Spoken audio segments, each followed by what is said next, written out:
Hello and welcome to Saddleback College Basketball here on SportsNetUSA.net. I am Ryan Osborn, joined by Mark Pavlovich as we get set for Saddleback, the Bobcats, hosting the RCC Tigers. And Mark, when you take a look at both of these two teams, let's start with Riverside City College real quick. A 57-45 win over IVC in their last matchup, but RCC coming in playing well, winning 8 of 10 since the new year, which is a really nice turnaround from December. Yeah, when you look at Saddleback coming in with a 5-game winning streak, a big win over Cypress by 10. Ryan, they took a 15-point lead and never looked back. Cypress would try to crawl back into the game. Every time they got within 10, Saddleback would answer and come with 3 straight points. Not only did they finish the game winning by 10, but now it's a battle for second place here in the OAC. Cypress takes a step down, Riverside's hanging on, and Saddleback is going uphill slowly. You mentioned that. You take a look at the OEC standings. You sit with number 1, Fullerton College, but Saddleback and Riverside are at 2 and 3 with the exact same in-conference record. Both of these two teams are 8 and 4 coming into this one. You look at the home Saddleback Bobcats, 87-77 win over Cypress at home in their last matchup. You saw that right here on SportsNetUSA.net with Corey Nalen and Mark Pavlovich.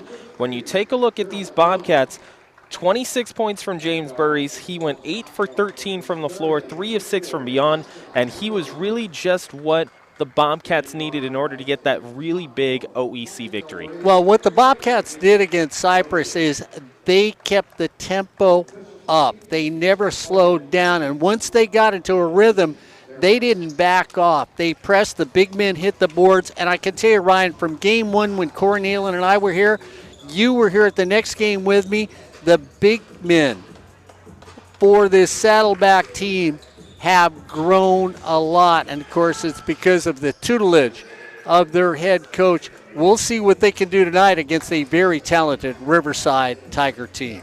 As we get set for the opening tip, we're going to give you the starting lineups.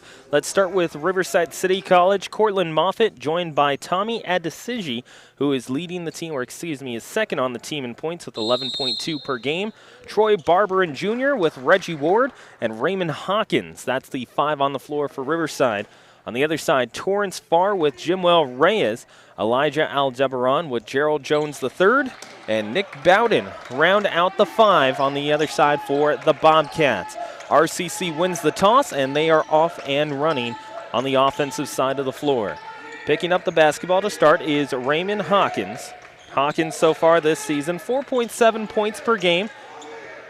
Mainly in there for the board battles. They try and front down low, and the takeaway is there for the Bobcats. So the first turnover of the game for RCC. They average about 16 per game, and now the Bobcats have their first offensive possession. Ball goes over towards Farr. Farr looking for a teammate, finds Aldebaran. Aldebaran, now dribble drive by Gerald Jones, gets stuck. Little leaner, ends up going in, and it's now 2-0. Jones just is expanding his game and really learning how to play down low with the Saddleback team. Already very early on, a substitution getting set to come in for the Bobcats. We'll get you that in just a moment, and it looks like James Burries is going to enter. Shot for 3 doesn't go, but the rebound is going to be picked up by Gerald Jones. That's Elijah Aldebaran who picks that up. One of the 4 scorers on this team averaging double figures so far this season, 11.8 points per game. Ball tipped away for a moment. RCC tries to keep it in with Adesiji. Now Adesiji sees that one go out as James Burries will sub in.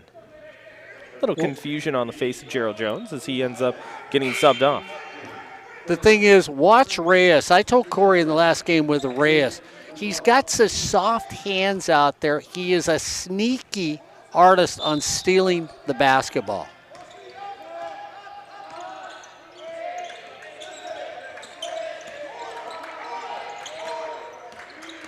Ball to the right. Shot clock winding down. Gets up for Reyes, and it goes off the mark. Rebound's going to be picked up by Cortland Moffitt. So first missed shot of the game for Saddleback as this gets swung over towards the waiting hand of Jalen Monroe. Monroe now with it, switches over towards Reggie Ward. Ward on the inside, gets blocked there by Torrance Farr. Farr with a big-time denial. They almost get a steal. Riverside trying to lock it up. It will be a jump ball at the baseline.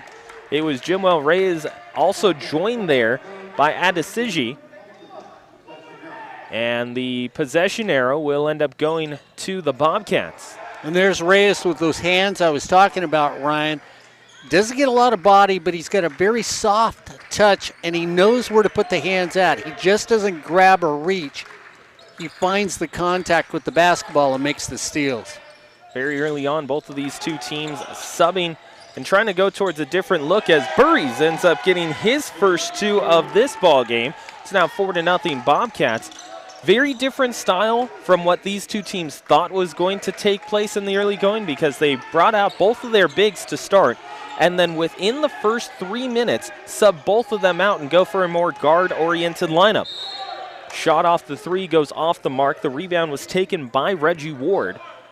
Ward picked it up, got that ball blocked out of bounds. Last touched by Saddleback. So it will be a baseline out for Riverside. Burris again was there to make the defensive play. He was big against Cypress this earlier in this week. Switched over for Adesiji. A three-point shot going up for Barberin. It ends up going off the mark. Goes long, and the rebound picked up by Torrance Farr. Bobcats trying to extend their 4-0 lead in the early going in the first half of play. 16:50 on the clock. Threatening for a three-point shot was Aldebaran. He'll give it up now to Bowden. Here's Burries. Burries going into the lane. Turnaround jumper. Kind of gets it smacked off the side of his hand and taken away. Being moved up. Here's Reggie Ward. Ward on the inside tries to find Adesiji. Does so successfully. And they'll switch over. Ward swinging up towards the top of the arc. He has it now.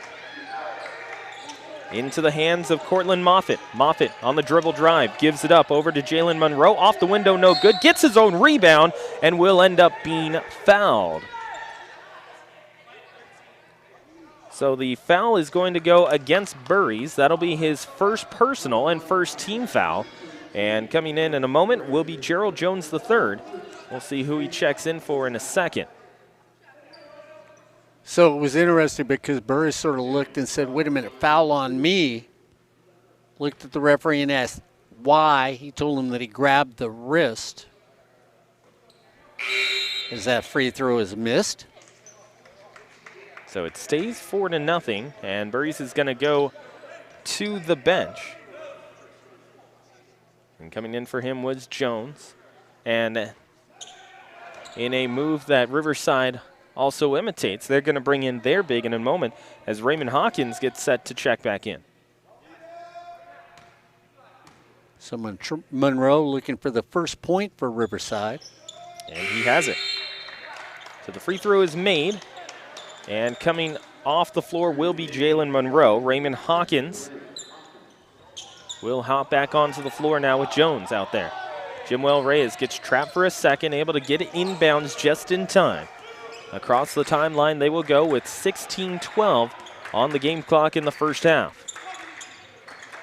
At the right wing, the Bobcats will shift things over. A lot of off-ball movement in this offense for the Bobcats. Pull up three for Bowden. It's good.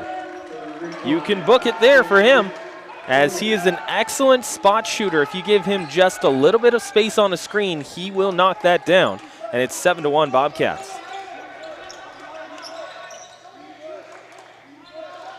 Hawkins, top of the arc. Moved over to Barberin. Barberin stop and pop right at the top of the key, and he's able to get that to drain.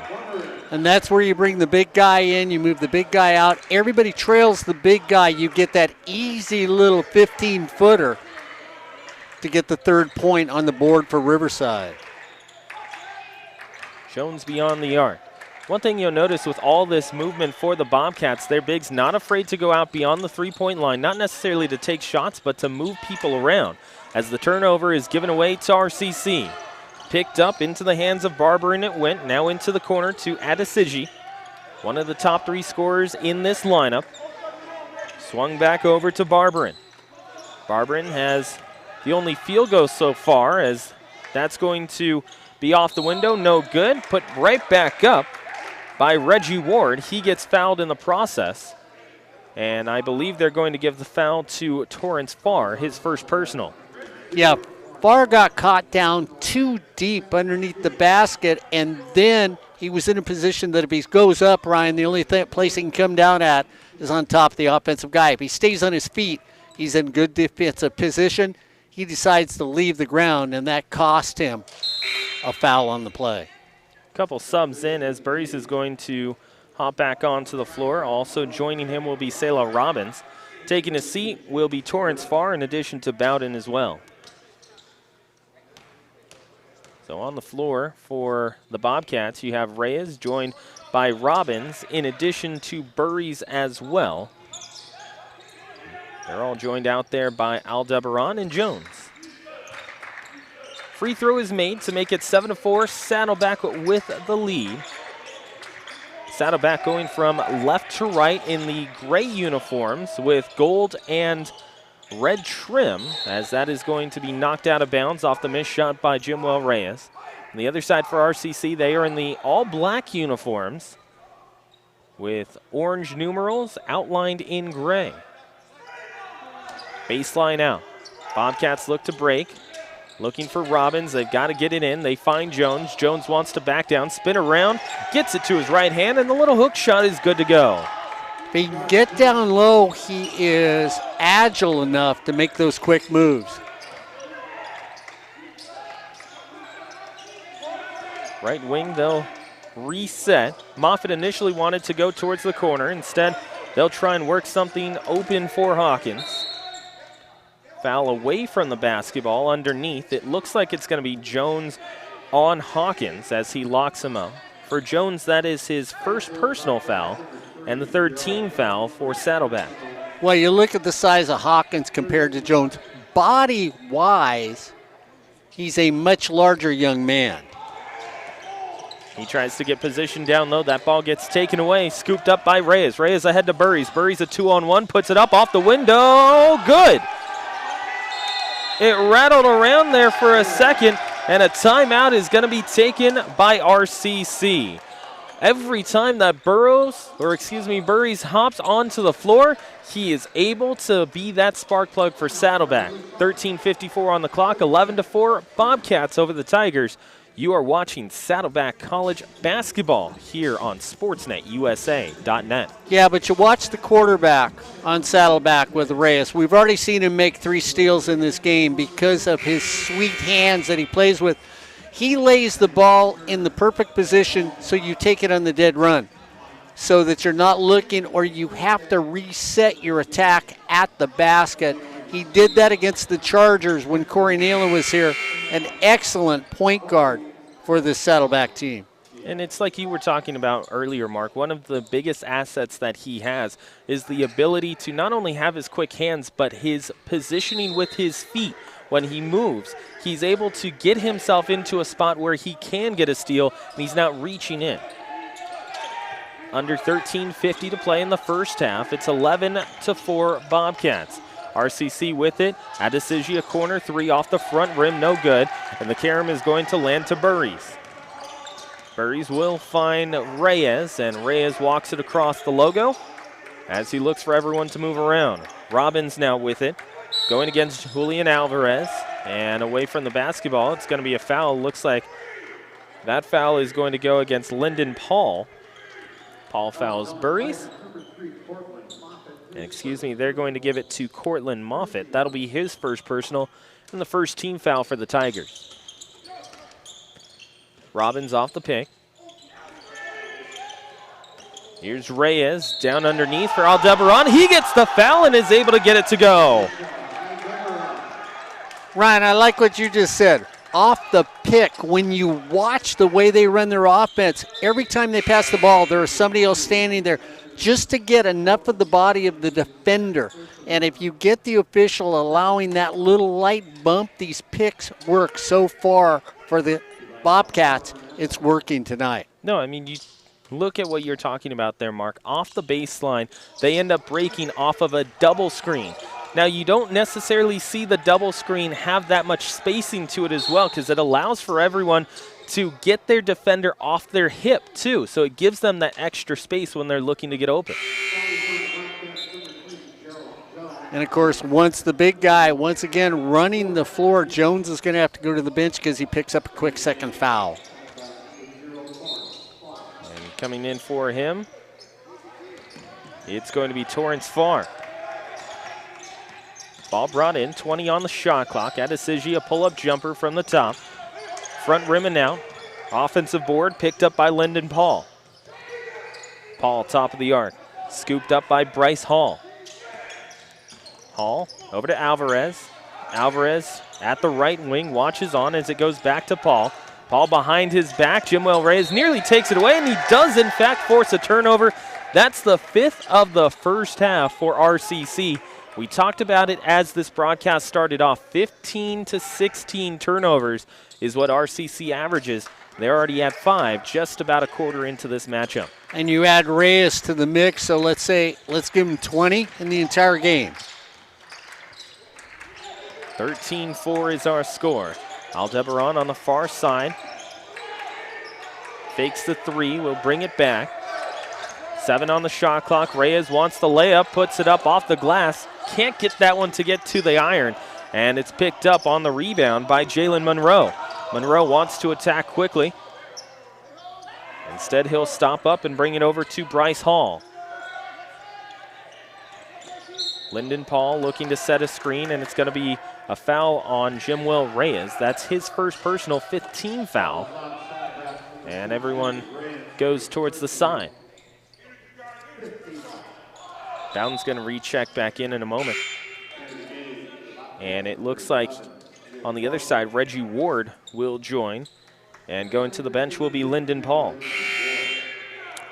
Well, you look for Jeff Oliver over there on the bench for Saddleback. Animated coach when you look at him down there. And I love the fact he's always talking to the officials on the floor. Taken away. Here's Sayla Robbins all the way to the rack. Gets it poked away. That's going to be a foul right at the top where contact was made. And it's going to be a foul to Bryce Hall, his first personal.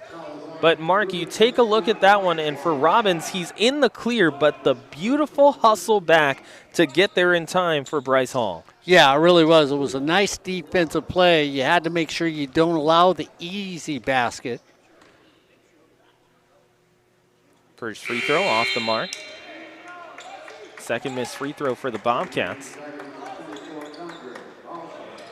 As a substitution comes in, Dondre Bosley will check in.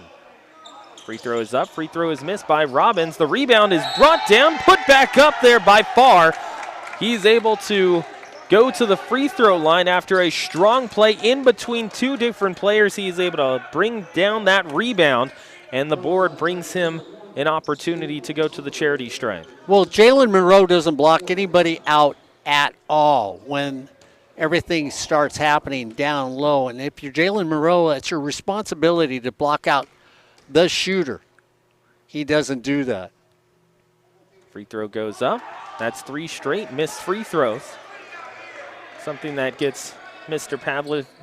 Pavlovich's eye twitching just a little bit. I know Corey Nayland's going to go settle down, Mark. They're at 75%. 13-4 is our score. Make it 14-4. So the second free throw is down. Julian Alvarez with 1 foul. Cortland Moffitt with 2. Bryce Hall with 1. 14-4 is our score. RCC with the basketball. Goes over to Bosley. Bosley into the corner. Scooped over towards Alvarez, who tries to put it up off balance. Is able to get the shot off, but it goes off side rim and out. Coach Oliver says, let's slow things down here just a little bit. Go into a half-court set. 2 down screens for the Bobcats leads to a wide open window there. An opportunity for a layup for Farr gets blocked away. Picked up quickly the other way. It's going to go into the hands of Reggie Ward. Ward off the glass, can't get it to go. And it will be a rebound picked up by Burries, and he is fouled. Well, Ward gets all ball and makes the break on it. He just can't complete the play. And that's the thing. And, of course, Jeff Oliver already over at Corey Nealon saw it when the discussion was going on during the Cypress game. Coach Al Haddoff got teed up, like Corey said with Jeff.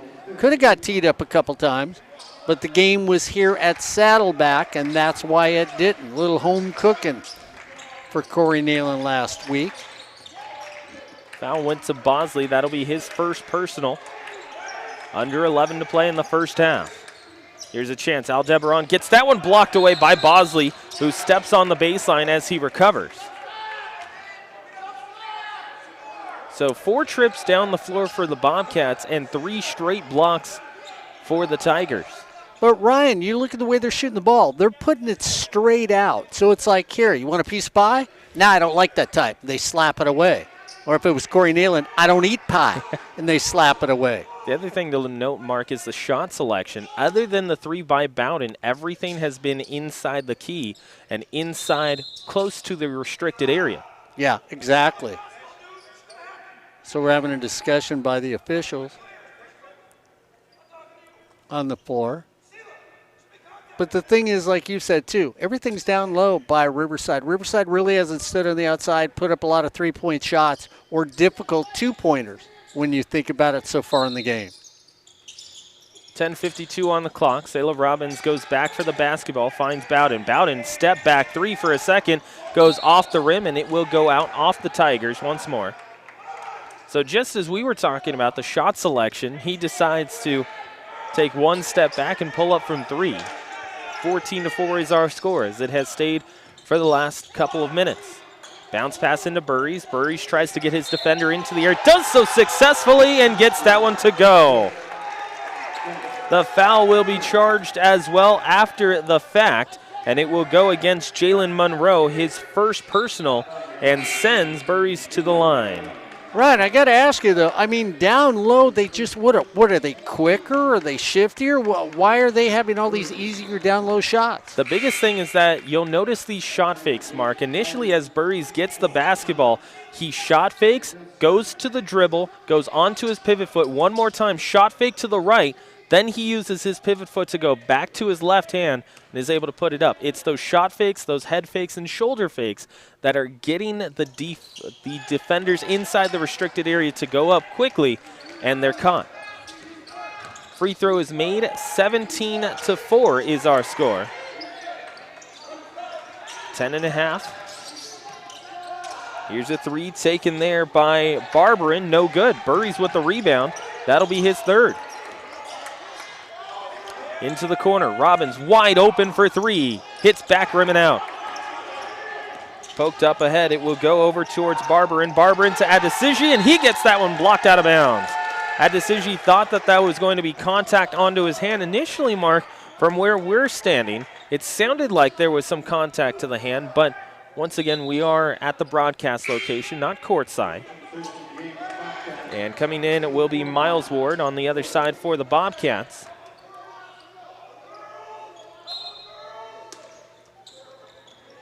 Checked in, it goes over towards Adesiji. Wide open is Hall. He's going to pull up for 3. He ends up not catching rim. It is kept alive by RCC. Nice hustle play there by Reggie Ward. Under 10 to play in the first half. Pulling up on it is Paul. Can't get that one down. So Riverside getting open looks, but they're just not seeing them fall through the nylon. We're not even hitting the rim. Shot selection has been there. They just haven't been able to get those to convert. Bowden off the layup, can't get that one to go off the drive. And the rebound picked up by the Tigers. Here's Adesiji trying to put that one up. Doesn't catch rim. To the right, down the lane, getting that one blocked away will end up being Bryce Hall. It's kept alive for a second. Another opportunity for Reggie Ward. He puts that one up. That gets blocked out of bounds. 3 straight defensive plays by Miles Ward, and he is able to gain a possession for the Bobcats off the hustle. Yeah, and what happened to Hall? Hall gets the block, but he was standing out of bounds when he caught the basketball. That's why the ball goes to Saddleback. Good defense tonight by the Bobcats. You mentioned that, holding RCC to just 4 points so far here in the first half. Underneath it goes to Burries. That goes off the hands. You look at Coach Oliver. He looks at Selah Robbins and says, hey, you know what? I'll give you the thumbs up. That's a good job finding that guy. Pass was just off the mark, but he liked the look that his offense was able to find. Like Ryan said, Riverside averages 71.5 a game. And they've been averaging nearly 80 points in their last 10 games. Of course, in those last 10, they've been 8 of 10 in terms of wins. Here's a three the other way. Troy Barberin Jr. is able to get that one to fall, and that breaks the streak there for the Tigers. They get back on the board, and it's 17-7. That was nearly a 7.5-minute period of no baskets or points for RCC. First half clicking away down towards 8 minutes. Robbins trying to find someone. Jimwell Reyes has to pull up with the shot clock winding down. It goes off front iron, back, and away it goes to Monroe. Into the open, it goes to Hawkins. Hawkins tries to put that one up, gets fouled. They're going to say that the foul's on the floor prior to the shot, and the foul will be charged to Selah Robbins, his first personal. 16 fouls for the Bobcats as of right now. Farr with 1, Robbins with 1, Reyes and Burries as well. And then Gerald Jones still on the bench with his 2 personal fouls. James Monroe beyond the 3-point line. Now to Barberin. Barberin has 5 of the 7 points for the Tigers to this point. Hawkins, top of the arc. Shot clock was a little late in getting started, so the officials are going to go to the scorers table and make sure that it's set correctly. 7:52 on the clock here in the first half. Mark, you look at both of these two teams. The Bobcats seem to be efficient defensively here in the first 12.5 minutes of play. And then you look at the other side at RCC. Whenever they are on the defensive side of the floor, they have come away with stops, but it hasn't necessarily been the cleanest for them to this point. Yeah, their stops haven't turned or related into an easy offensive attack on their part, and that's what's happened. That's the difference in this game. When the Bobcats have made a play, they've had easy runs and been able to get down to the restricted zone in the key for easy baskets. That has not been the answer for the Tigers against the Bobcats. Bobcats 17-7, they have the lead. See the shot clock at the top of your screen coming up to 10 seconds left. Hawkins off his left hand and out of bounds. And what you can watch here too with the Bobcats, Ryan, Hawkins, like we've already said, is a bigger kid. They're playing man-to-man, but when Hawkins gets it, they drop 2 people down low to help it to be a 3-way defense against the big man for Riverside. The other thing is too, Mark, he's been in there for the last 5 minutes, and Jones hasn't come off the bench because of his 2 personal fouls, and they've been able to trap well, at least to their liking. Bowden trying to get out of some trouble. Step back 2, goes in and out. It was about halfway down and popped right back out. Doesn't end up going for 2. 17-7 it remains. Underneath, Hawkins gets that one taken away. Goes off the pass of Hall, and it will go right back to Saddleback. Aldebaran tries to pull a hesitation move, swing it back out to Burries, open for 3. Can't get that to go, but Jimwell Reyes is there. Over to Bowden. Bowden on the layup, hesitation. It will end up being a foul. Will it be on the shot? On the clear away? It is indeed. Foul is charged to Tommy Adesiji. Adesiji is going to get his first personal, which brings out Alvarez in addition to Ward. And they'll be joined by Lyndon Paul. So Riverside goes smaller. Now they've taken their bigger guys out. So I'm going to look and say, what, are we going to match speed for speed? That's certainly what it looks like, especially with the 3 that they brought in. You look at Alvarez with very good speed. He's able to handle the basketball as well.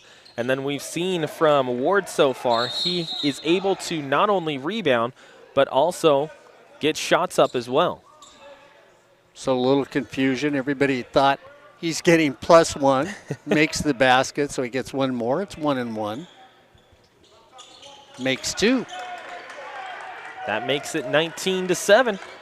In a very low-scoring affair so far in this first half of play, especially for both of these two teams. Swung over to Ward. Ward with it. Adesiji gets it taken away. Another turnover for RCC. Here's Burries attacking right at the rim. Tries to lay it up. Can't get it off the window. And the rebound is picked up by the Tigers.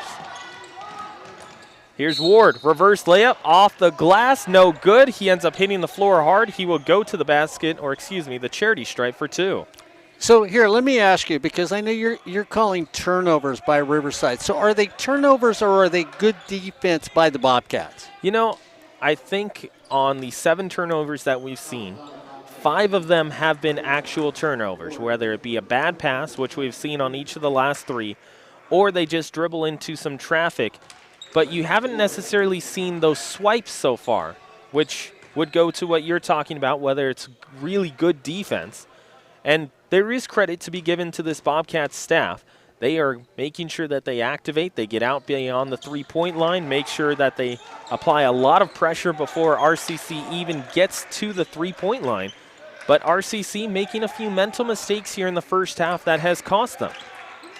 Both free throws go down for Ward, so he brings it to a 10-point game at 19-9. Bowden turning the corner, going over towards the right elbow, lays it up, no good, will go to the free throw line.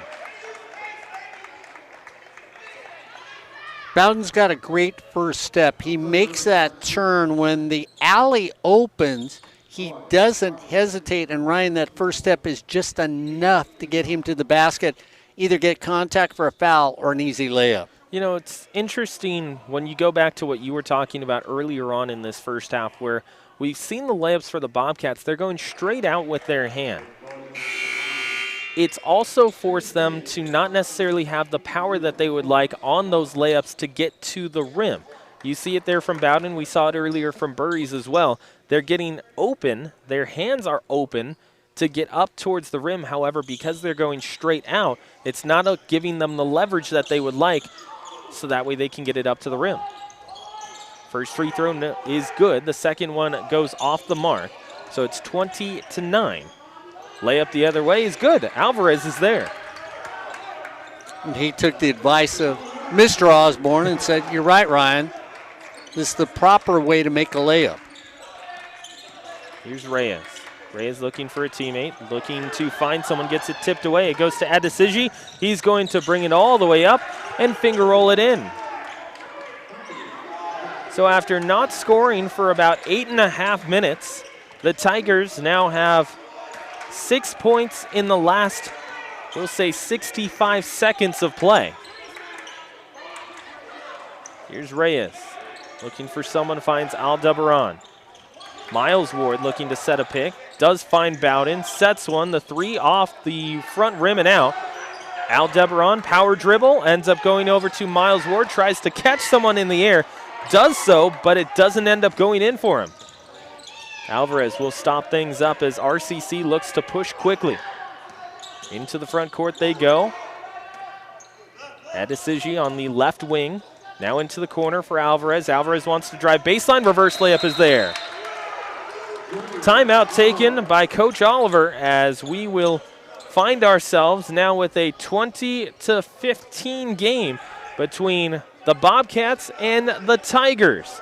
30-second timeout with 4:41 on the clock here in the first half. You are watching Saddleback College basketball here on SportsNetUSA.net. Ryan Osborn, Mark Pavlovich. Yeah, Corey Nealon and I will be back on February 8th on SportsNetUSA.net. We're doing a double dip. The women and the men at Cypress College. The women are on the roll.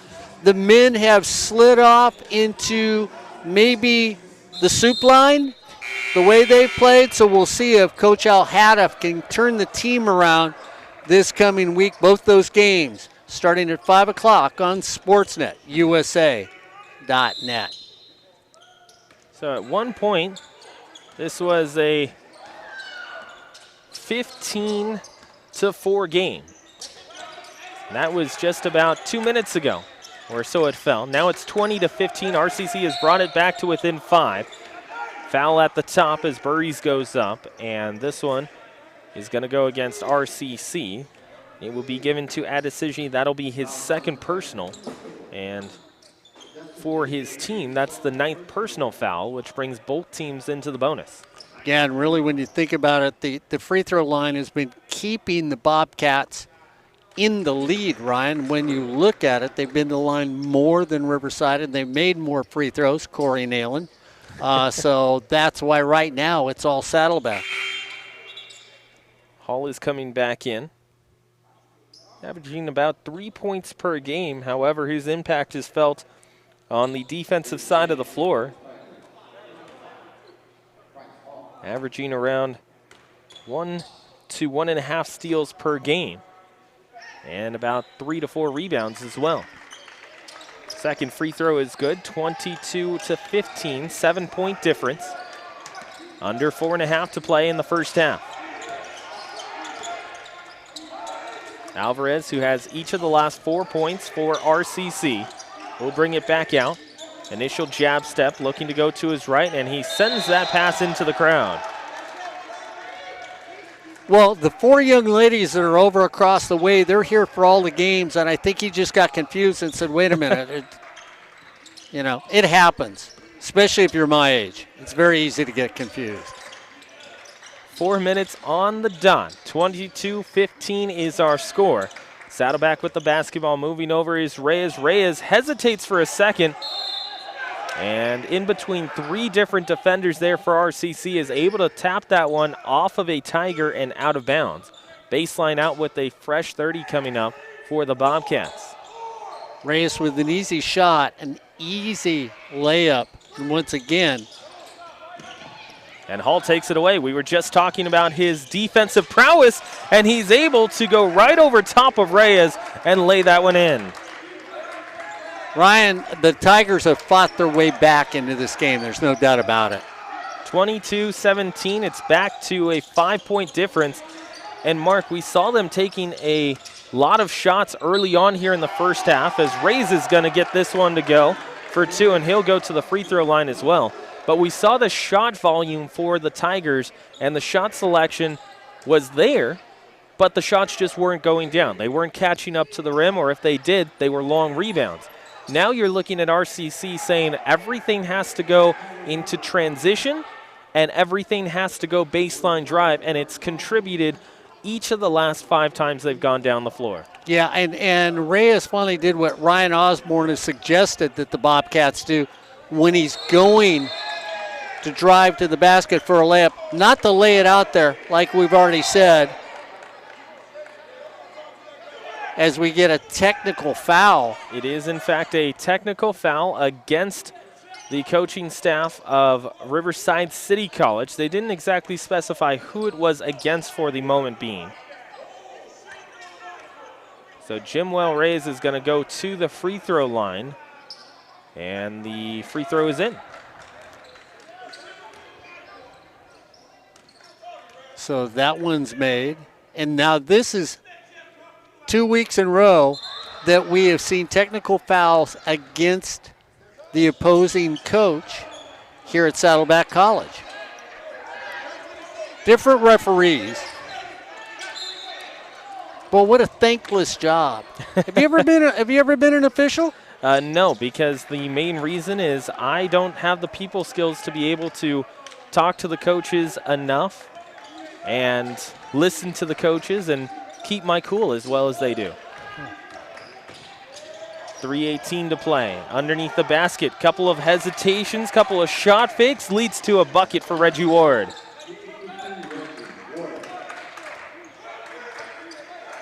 (26-19) is our score.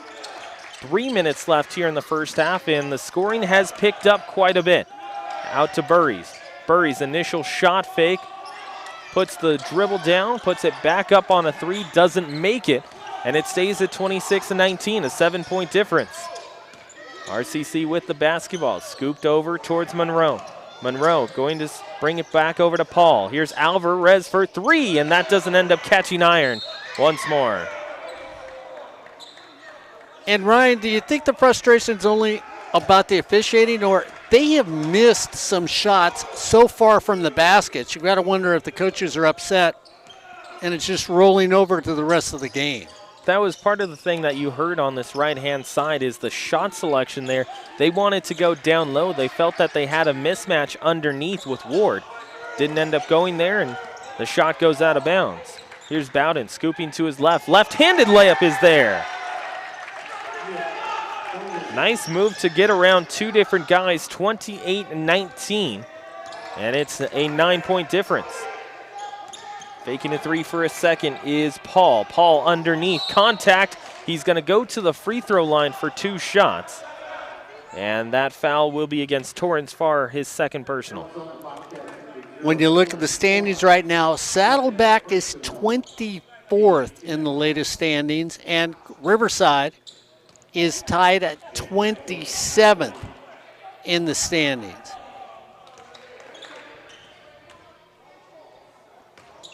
And of course, Jeff Oliver is talking to the official who teed up the Riverside coach. The Riverside coach, as soon as he sees him talk to him, starts saying stuff and then walks away. And both coaches are going to meet at half court, having a chuckle. And they're talking about what they say to the official. Corey Nalen, you love this. The both coaches are talking. The Riverside coach goes, "You say the same thing I say. Guess what? You get away with it. I open my mouth, I get teed up." Sort of like you and I, Corey, when we're talking with each other, people realize one of us is always right and one of us is always wrong. Under a minute and a half to play here in the first half, 28-21. Ball goes off of a Bobcat and out of bounds. And that is one of the great things that you see here at this level in the CCCAA. A lot of these coaches know each other. They have conversed with one another over the years. They've attended conferences. They've also played against each other a lot and competed against one another. And you have that repertoire with one another to where you can look at each other. As Ward gets that one blocked on the other side, you have two coaches who share one thing in common in this basketball game where they look at each other as that shot goes off the mark and say, hey, you know what? Neither of us are currently happy with what's going on. 65 seconds left in the first frame. Jimwell Reyes trying to get away from a defender, nearly turns that one over, and Riverside does take it away. They have an opportunity to close it to within 7. Here's a chance. Off the window, no good. Opportunity once more off the rebound for Bosley. Bosley goes back up. They say foul on the floor before he goes up. Nonetheless, RCC is in the double bonus, which allows for them to go to the free throw line twice. 49.1 on the clock here in the first half, as going to the free throw line will be Bosley. Bosley only averaging about half a point per game, but so far from the free throw line, he's shooting 67%. And he makes the first one. 28-22. And everybody's probably wondering who we talk about when we say the Riverside coach. Well, that's Philip Matthews. Hall of Fame head coach Philip Matthews. I've had the pleasure to talk to Mr. Matthews many times about the game of basketball. He's in his 4th season at Riverside City College. 45 years, Ryan, of experience on the bench with Coach Matthews.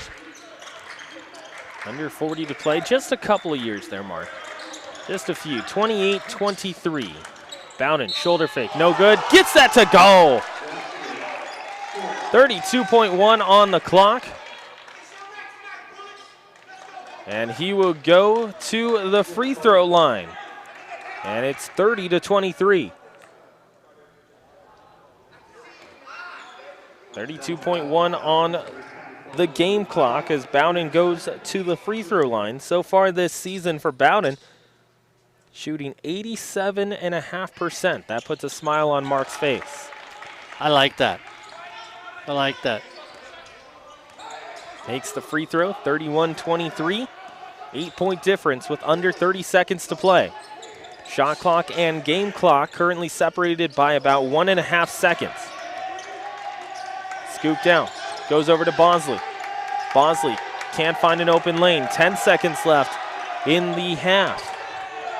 Now down to 6 on the shot clock. Opportunity for Hall. He spins over to his left, puts it up off the right hand. No good. Aldebaran with the rebound, and that is going to end the first half. Coach Matthews is not happy by no call as he walks off the floor and sees somebody getting grabbed. Both officials look at each other and go, "Did you see anything?"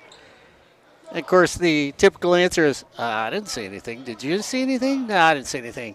I think Coach Matthews is unhappy with, at the end of the play, Aldebaran ends up bringing the ball down and two different guys kind of try and swipe at it. He thought that there should have been a foul beforehand on the initial shot there by Hall. So he's protesting that. Coach Oliver on the other side didn't like the swipe after the play was over. And now both coaching staffs once again get together to talk about what they're seeing. Yeah, and of course, when you think about Coach Matthews, over 500 collegiate wins, and we've seen him through the years here on Sportsnet, USA.net. Don't forget, on the 8th, we'll be back at Cypress College, and make sure you listen and watch us on February 8th. We do a variety of teams here on Sportsnet, USA.net. We're always checking on how they're doing. Myself, Ed Ford, Ryan Osborn, Corey Nalen will contact coaches to see how their seasons are going on. And, of course, I converse with the Pickler brothers over at Cypress all the time, talk to Brad Pickler all the time. And, of course, Brad and I have been talking recently. And so make sure you're with us on the 8th because Brad Pickler is going to be coming up in the booth with us on the 8th and discussing a situation over at Cypress College. That's right. Cypress has now had one of their softball players classified as being ineligible for this upcoming season. She did everything she was supposed to do for the CCCAA, and unfortunately, authoritarians who, should be looking out for the good of the student athlete didn't necessarily do what they should have done. So make sure you're with us on the 8th. Brad Pickler is going to come up and visit Mr. Corey Nalen, Title IX himself, myself. Brad, Corey, and I will have discussions about what's going on over at Cypress College, what happened to the softball program, and you'll get to listen to Coach Pickler tell you what he thinks the resolve should have been and why the resolve should be in what he thinks. So that'll be on the 8th here on Sportsnet, USA.net. Of course, right now we're talking basketball, Ryan Osborne, and you look at the standings, well, it's all Fullerton College and then a bunch of other teams right behind them. Yeah, you mentioned that. Saddleback and Riverside, the two teams that you are watching here tonight, currently sitting overall 16-8 and 15-9. Only one game separating them in terms of overall record. But when you take a look at the interconference matchups, both teams are at 8-4. That is why this game right here between RCC and Saddleback is so important, because both of these two teams are fighting for that second spot, fighting for that extra opportunity to get themselves into a position to either catch Fullerton College or even get themselves to a position where they can host going into the tournament as well. Right behind them, Cypress at 7-5. What Mark mentioned earlier, Cypress, with that loss to Saddleback earlier this week, ends up dropping outside of the top 3 for the first time in a little bit. They are 14-10 overall. Orange Coast is sitting at 6-5 with Santiago Canyon right behind them at 6-6 as they have played one more game. Santa Ana at 4-7 and Golden West at 1-10 and Irvine Valley at 0-11. But the top 5 in this conference, Fullerton, Saddleback, Riverside, Cypress, and Orange Coast, all very good basketball teams in their own right. I mean, you take a look at someone like Orange Coast, sitting at 14-9 this season. You put 14-9 in another conference across the state, that's good for second or third. But when you put it in the Orange Empire Conference and put it against teams like Saddleback, like Fullerton, like Cypress, like RCC, it's good for 5th in the conference. Yeah, and really when you look at what's going on in basketball, it'll be interesting when the playoffs do start. And once again, people need to come out and watch community college sports, Ryan Osborne. You pick a sport, be it softball, baseball, and or men or women's basketball. We have a nice turnout today. We've got athletes from Cypress College Saddleback College sitting here watching this. And when we look at what's going on in basketball, well, we've got games in Northern California and Southern California this Friday night. Yeah, you take a look at the rest of the state of California. We start things off with Southwestern and Miracosta College. It's 28 all between Miracosta and Southwestern. They are currently at the half. Start of the second half for Irvine Valley and Santa Ana. Those are two Orange Empire Conference opponents. Both of those two teams fighting to make sure that they don't finish towards the back half of the OEC. At the end of the season, Santa Ana 36-24. They have a 12-point lead over top of Irvine Valley. Taking a look at Southern California once again, a big-time team in terms of the overall state standings and rankings. San Diego City College sitting at a 61-27 lead going into the half mark. That is a high-powered offense for Coach Mitch Charlins and San Diego City College as they start the second half. 61 points in the first half compared to 27 for Imperial Valley. Yeah, they're sitting at 11 in the rankings right now. Any East LA or San Bernardino going on? Let's take a look here. Contra Costa and Mendocino, that gets started just a couple of moments ago. And you were talking about, I believe it was San Bernardino you said, and East LA? Yep. East LA right there. 7 o'clock start between Mount Sac and East LA. Once again, East LA, Mount Sac starting at 7 p.m. East LA sitting number 8 right now in the rankings, so we'll see what Mount Sac can do against them. Other Orange Empire Conference matchups coming up tonight. Cypress visiting Golden West College. That is at 7 p.m. And once again for Cypress, they've got to get a win so that way they stay in the top 4 in the OEC. And once again, if you want to watch more Cypress College basketball, you can watch Corey Nalen, Mark Pavlovich with the call coming up this upcoming Wednesday night. So that does it for the current scores around the CCCAA. Coming up at 7:30, you've got Folsom Lake and Cosumnes River, in addition to Sacramento City and Sierra, both of those at 7:30. San Joaquin Delta and Modesto, Diablo Valley and American River, all of 4 of those matchups at 7:30 p.m. And Mark, you were talking about going out and watching a community college sport, whether it just be basketball, men or women's basketball, softball, baseball, lacrosse is starting up as of recently. But there's a lot of quality athletics that people can go out and watch. I mean, if you just want to stick with the sport of basketball that we're calling here tonight, you look at teams that could be local to Southern California that have that pedigree of being good, have that pedigree of being ranked. You look at teams like Fullerton, Saddleback, Citrus, Cypress, all these teams in Southern California that people can go out and watch. Yeah, well, when you think about Saddleback itself, they won the state championship in 2002, 2010, 2015. The men have won the state championship. And, of course, you know, when you think about state championships, you look at the team right now that's number 1 in Southern California and the state. Perry Webster's got a state championship. He's looking for another one, and this team could get him there. Yeah, and you take a look at Perry Webster's team. They have 1 loss all season long. I believe they're 23-1 as of this point. That's a team that, well, if I remember correctly, you and I were talking about just 3 games in, and we said, wait, they lost to San Bernardino? How did that happen? I guess this isn't exactly the team that we're used to from Perry Webster. And now we're looking at it 2 months later going, okay, their only loss was to a team in the top 10. Yeah, exactly. And Perry's team is so versatile. I think that's a thing. And when you look at them, they, I wish Corey was here with you, Ryan, because I'd ask both of you after seeing them. They are your typical modern day, I would say, a 1, 2, 3, 4, 5 team. Corey is, as we talked about it the other day, there's no traditional 1, 2, 3, 4, 5s anymore in basketball. But I think they're the closest thing to it. But Perry Webster says, Mark, you're wrong. I run a 4-guard offense. And I brought that up to Perry when we were at Cypress, and I said, so who's your 5? Corey goes, Perry doesn't really have one, but you could say, but Perry looked at me and he goes, I run a 4-guard offense, and they do run. Yeah, and that's the thing. You talked to Perry Webster. We did so before the season started and kind of asked him, okay, what are you looking for in terms of your play style this upcoming season? And it was like he mentioned to you, we have enough guys who can go out and run.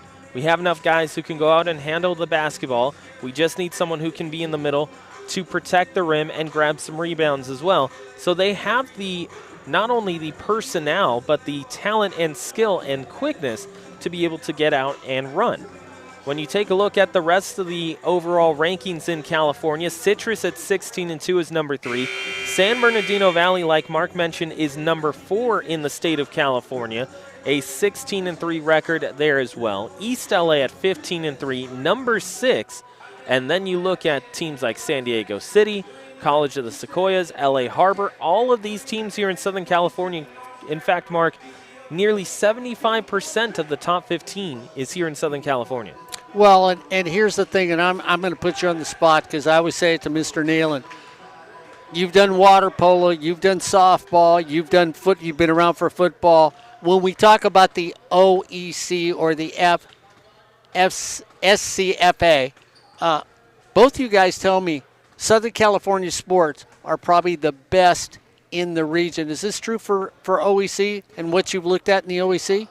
It is in fact true, and also just parroting the remarks that I have heard from coaching staffs across the state of California and also outside the state of California when we have interacted with them, is that they always say Southern California not only is the toughest area to play in, but it picks up the most talent. It's a hotbed of talent is the exact quote that you'll hear from a lot of people from around the state and also outside the state as well.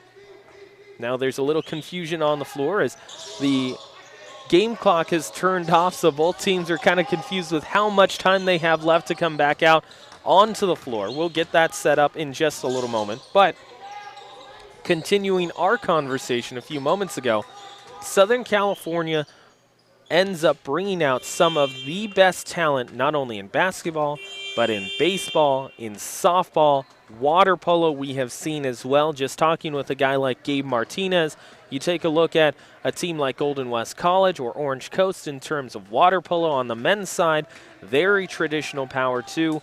So you see so much talent in Southern California. It's really hard to be able to compete with other parts of the country competing with Southern California because of how well talent not only comes out of Southern California but is developed too, because that's a big thing. You can have all the talent in the world, you can have all the athletes in the world coming out of the high school stage, but if you can't develop them at the community college level, well, it doesn't really do much for you. Well, you saw Saddleback the other night starting the baseball season, had a combined 5-pitcher no-hitter because they've got relief pitchers that are all over the place. I guess they're 7 deep with relief pitchers. We watched Fullerton College the other day play baseball. You and I happened to be out there with the entire football coaching staff, and we saw nothing but talent. And we were sitting there with a couple of pro scouts, one that I happen to know, and just said, OEC is loaded. They talked about Cypress. They said they got a kid. Cypress Baseball is a kid from Puerto Rico that literally will take the ball in double play, and he has done it in some of these early games. Flipped it between his legs. And somebody said he ought to play for the Bananas because he can do that basically Harlem Globetrotter baseball. And they've actually said to him, hey, calm it down. Mm-hmm. You need to dumb it down and play just standard baseball. That's the sort of talent you have right now in community college baseball. We saw community college softball in the SportsNetUSA.net Invitational. As a matter of fact, Folsom Lake is now ranked 18th because of their 2 wins in the SportsNetUSA.net Invitational. So there is talent galore when you talk about talent here on the community college level. And it's interesting that you mentioned that, Mark, because if people want to watch one of the leaders, if not the leader in community college athletics, they go to sportsnetusa.net, not just because we bring you basketball, football, softball as well, but you look at the impact that something like the sportsnetusa.net Invitational has. You mentioned that Folsom Lake gets themselves into the top 20 because of not only their appearance in the tournament, but because of 2 wins, which bolsters them as well.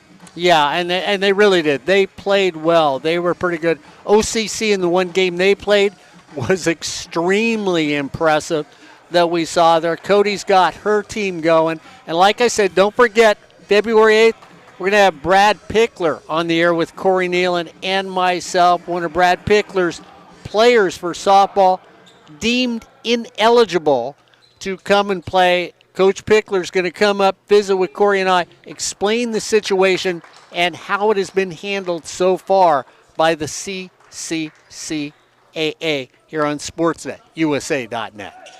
Speaking of SportsNetUSA.net, the game in front of you, Saddleback and Riverside, getting set to start off the second half of play. And we are, in fact, underway in the second frame, 31-23, the Bobcats with an 8-point lead. At one point, this was an 11-point advantage for the Bobcats. After about 13 and a half minutes, RCC still had not gotten themselves into double figures. They were sitting at 7 points for the longest time, but they clawed their way back into this one. Now only down by 8 at 31-23. Ball taken away by Aldebaran. He steps on the baseline out of bounds, so RCC will maintain possession. You know, I think the reason they had problems with the clock is Coach Matthews was out buying candy grams for all the referees in this game. Here's Hawkins. Hawkins going to go up top. Over to Adesiji. Left-hand side, leaning jumper is good. Tough shot there for Cortland Moffitt, and he is able to let that one go through. That makes it 31-25. Now, we talked about this earlier, but the Tigers, as they take the ball away and try and move up into the front court quickly, have been averaging about 80 points per game in their last 10. In the month of December, they had 7 games. They lost 6 of them, 6 straight at one point. As they turn this one over, and the ball goes out of bounds baseline. And how did things change for RCC? Well, they decreased the turnovers. They increased their scoring by getting up and down the floor a little bit more. And what happens after January 1st? January 4th is where they started turning things around. At one point, they had a 6-game winning streak, and again, have won 8 of their last 10, as that will be an offensive foul charge to Jones, and he might have to sit coming up here in just a little bit again, because that's his 3rd personal.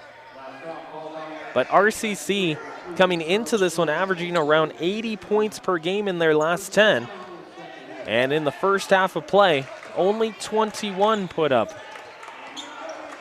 In one of their lowest outputs in a first half since early December. Here's Hawkins saying, I'm going to put it right up on my own power. Doesn't get that one to go in. Aldebaran will step into the front court, in between his legs, step back on a J. Doesn't go down. Ends up in the hands of Farr. He'll put it back up, and he gets fouled.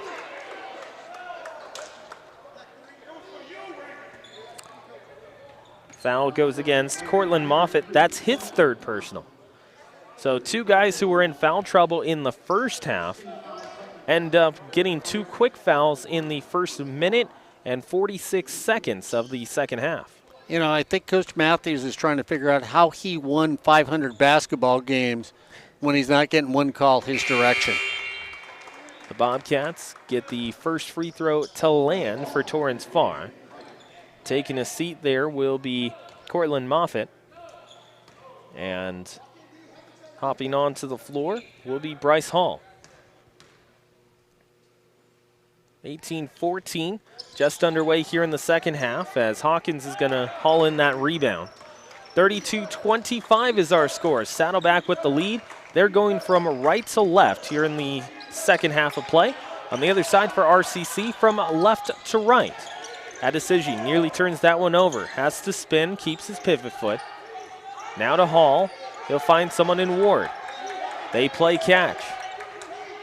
Aldebaran ends up getting his ankles broken for a moment. Steps back on a jumper. No good. Hits off the rim. Shot clock goes off. Fresh 30 off the control, and the friendly hop there will go home for Troy Barberin Jr. So he has 7 points and is one of the leading scorers for this RCC Tiger team. And they bring it to 32-27.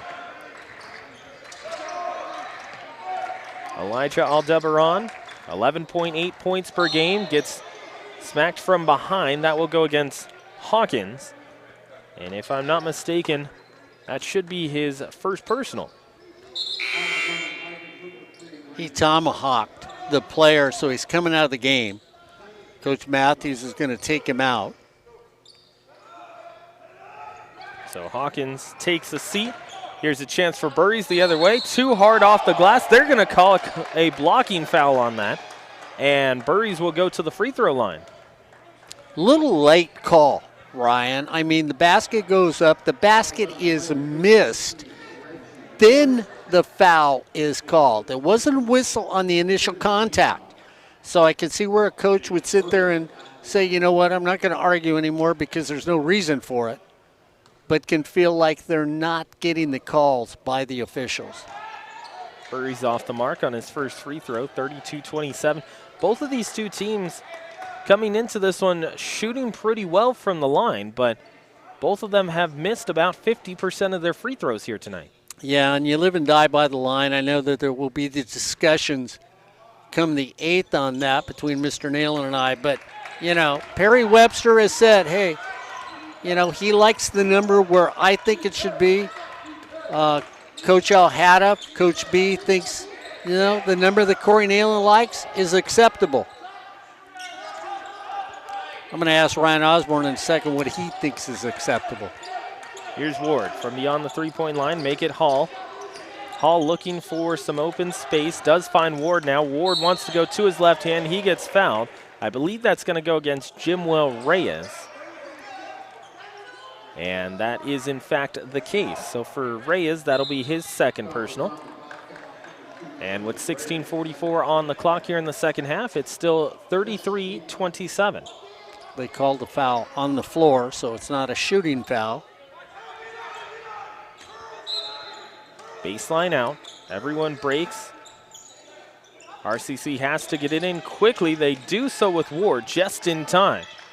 Hall has to vacate, switches out. Now to Monroe. Monroe trying to adjust in the air, gets his own rebound and puts it home. Second chance points there as Jalen Monroe, who averages around 8 per game, is able to get that to go. Reyes, traveling violation. That's a turnover. 33-29 is our score. And you felt in the first half like the Bobcats had control in this game. Ryan, now you just feel like Riverside has got everything working for him. Here's Monroe in the corner.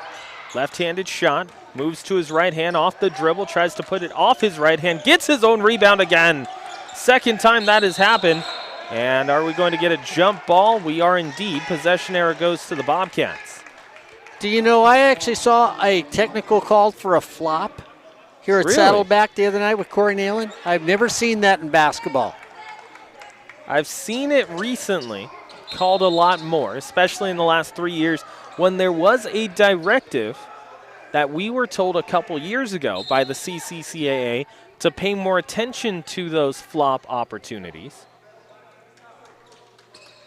But we haven't seen them called too often. And with under 16 to play, the Bobcats still lead at 33-29. A 4-point lead for the Bobcats after they led by as many as 11 in the early going. Shot there by Aldebaran. He knocks that down. 36-29. So it got as close to 3 points, and it stretched back out to 7. So, got as close as 4. Switched over to Bowden, off the steal, put up, off the glass and in. And I like that Bowden made sure he made the free throw and did not look for the foul. Ryan Osborn. Yeah, he made sure that he got that high off the window, left his hand pretty early, and he was able to get that one to fall. 38-29 is our score. 15-17 left here in the second half. Moffitt is going to re-enter. Had a tough shot that he made earlier. Julian Alvarez now back over to Moffitt. Gets a pick. He'll stop. He'll pop. Doesn't get that to go. Now Alvarez is going to be called for an over the back. Excuse me, that'll be Miles Ward. You know, I got a text from a fan that said Corey Nealon is right. That is in fact what it says. I think with a question mark. Is that what it was? And Corey also giving us a little bit more information on those flop warnings. Last year and the previous couple years, it was a warning. Now it is an automatic technical foul. Here's Bowden on a three. Doesn't make it, but he ends up getting a foul call. Coach Matthews not enthused about the call, but nonetheless, it does go as a three-point shot. Not connected on, but 3 foul shots coming up for Bowden. Once again, he's shooting about 87.5% from the free throw line. And Mr. Nealon's got at least 6 teams going when we talked here at Saddleback. Corey, correct me if I'm wrong, if you're still watching, but I think he had 6 teams from the OEC making the playoffs here in basketball. That's on the men's side. Bowden's second free throw, good. And we'll talk more about the women's side probably on the 8th, where he'll tell you how many he's got coming into the playoffs in women's basketball. And the third free throw is true. So it should be 40-29. 14.5 to play. It's going to be interesting to see how that does shake out, Mark, especially considering the quality of teams in the Orange Empire Conference as of late. As that shot goes off the mark, Monroe doesn't catch iron.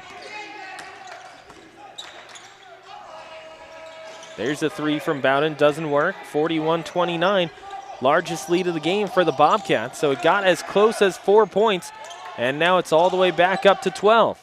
Skipping on the inside, it's Ward. Asking for a travel call is Coach Oliver. He doesn't get it, but Ward brings it to 10. Well, I don't know, a skip, a jump, and a hop usually is a travel. But that's in, traditional basketball.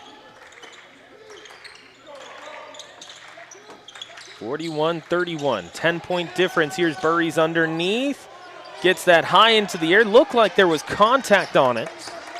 And it ends up in the hands of the RCC Tigers. Here's Monroe all the way. Monroe tries to get it to go himself. Little tip doesn't work. Here's Ward once more. He gets that one in and count.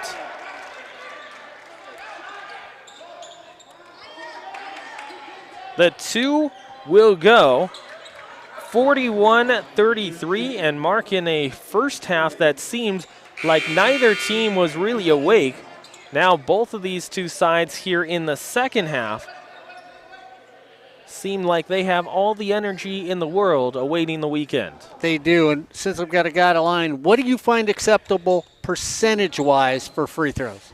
See, I am of the older mentality like you, Mark, where if you're going to the free throw line, it is an uncontested shot, no one but yourself at the line to think about. So it should be 80% at the minimum. That should be the baseline. That shot is good. 41-34. Now, I know Corey will contend that, and so will some of the coaches, but we have also heard an equal amount of coaches who say that 80% is their watermark as well. 41-34, 7-point difference between these two sides. Burries wants a lane. He finds Robbins. Robbins on the outside. Little kick. Back to Burries. Burries loses it, and it's a turnover for the Bobcats. The other way, Ward gets fouled by Bowden, and Bowden will get the personal. 5 team fouls for the Tigers here in the second half, 4 team fouls for the Bobcats. And that's going to bring us a timeout at 12:59 left here in the second half. You are watching Saddleback College basketball here on SportsNetUSA.net. But going back to that free throw conversation, Mark, I like 80% at a minimum. I know some coaches say that depending on who they have up to the line, they have a positional watermark that they keep. If it's a couple of guards going up to the free throw line, they'll say 80%. If it's more of a forward type of player or a center type of player, they'll go down to 70%. But I think it should be 80 across the board. Yeah, I agree with you on that. We know that Mr. Nalen at home with his wife, Gabby, is probably saying, you know what? I should have gone tonight, both those guys. But Perry Webster really thought that. Perry's got guys that are shooting 89%. They're exceptional players. But, I think you win and lose the game at the free throw line. I'm not going to say I shouldn't say you lose. I'll say you win the game at the free throw line. There's too many shots during a game taken that, unless the team shooting 90%, that certain shot can win or lose it. But you can win the game if you're an excellent free throw team. Both teams back onto the floor. Aldebaran joined by Farr, Jones the third in addition to Reyes and Robbins. Those are the 5 on the floor for the Bobcats. On the other side, it's Alvarez joined by Paul, in addition to Moffitt and Ward with Bosley as well. Ball tipped out of bounds, so it will be a baseline out. The other thing is, too, Mark, it speaks to the efficiency of the team. If they end up going to the free throw line and converting, that's less pressure that you put yourself on later in a game in tight situations.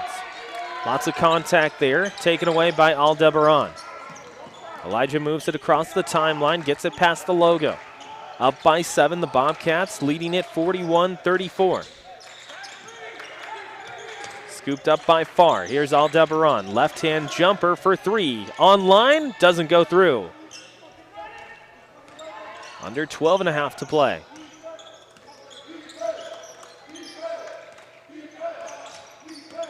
Moffitt with the basketball. Swung underneath. Beautiful pass there to Ward, and it goes home for 2. What a pretty pass there, Mark.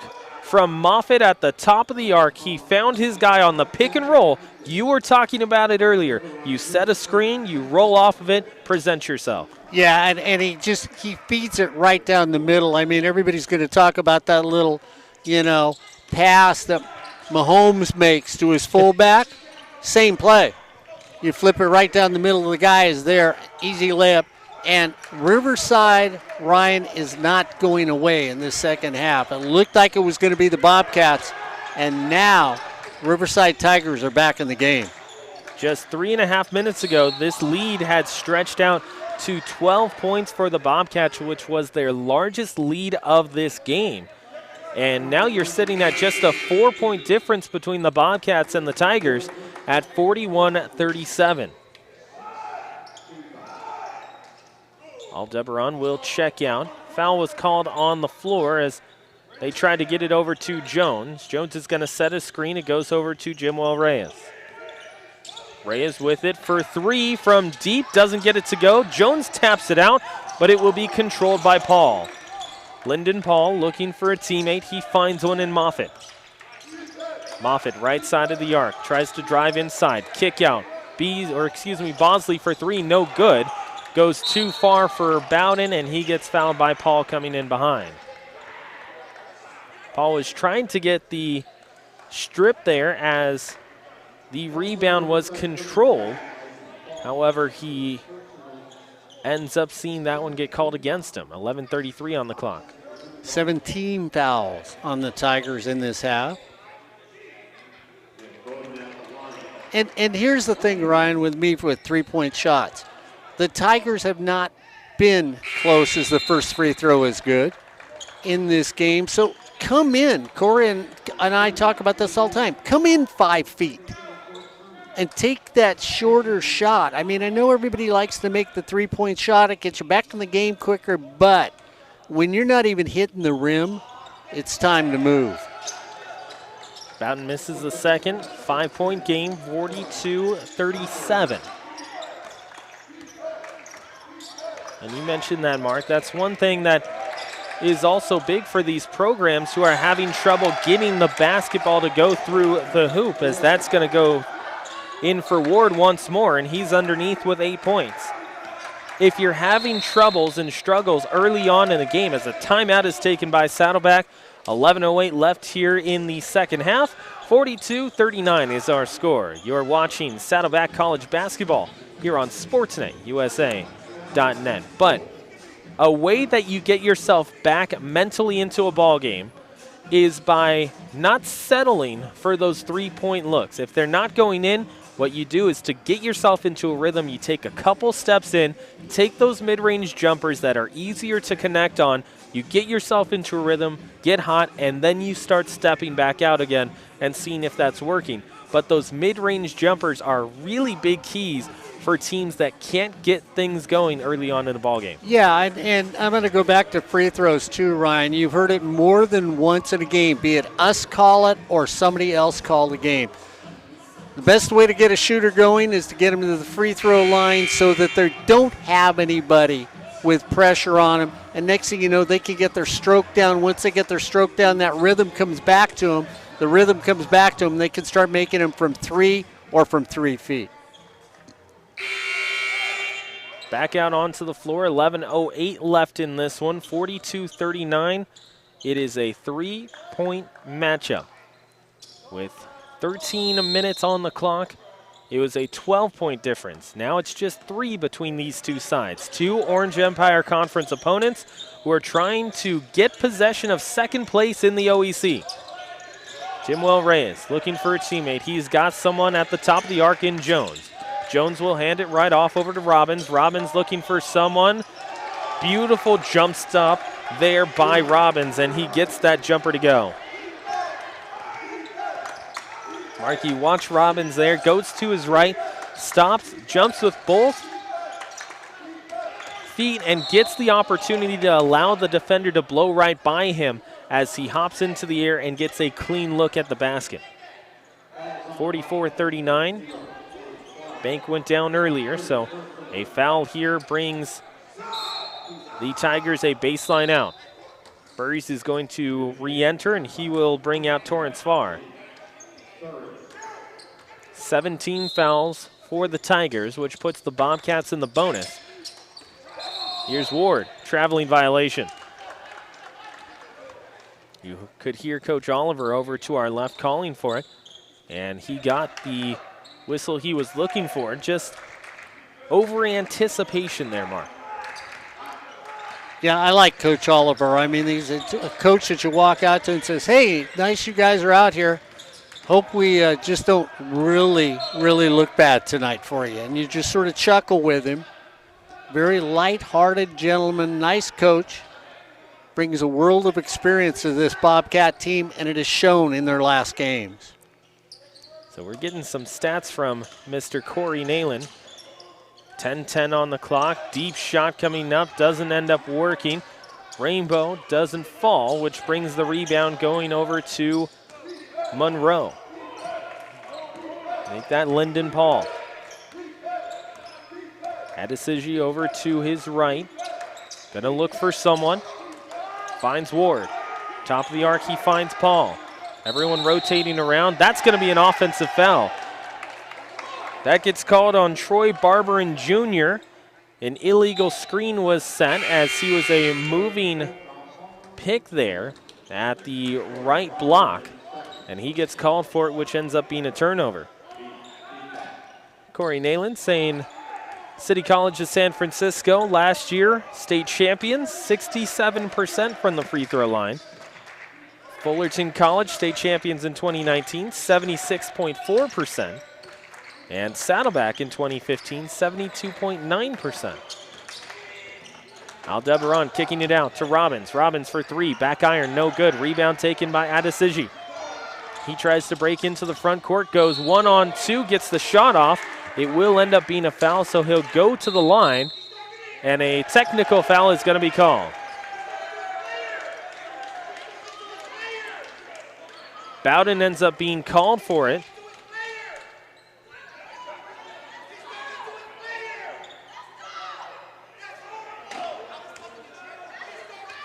.9:16 left here in the second half as Bowden is going to keep speaking to the official. Well, Bowden, you can hear what Bowden was saying to the official. He goes, you heard something yelled. It didn't come from me.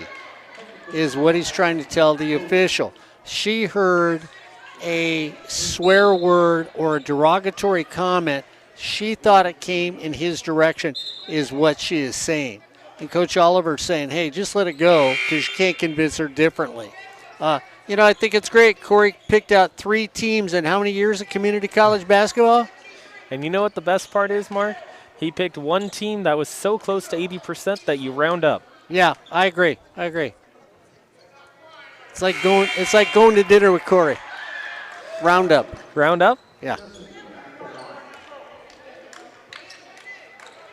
9:16 left here in the second half. First free throw from the foul was made. The second free throw as well. That's a 4-point swing for Riverside.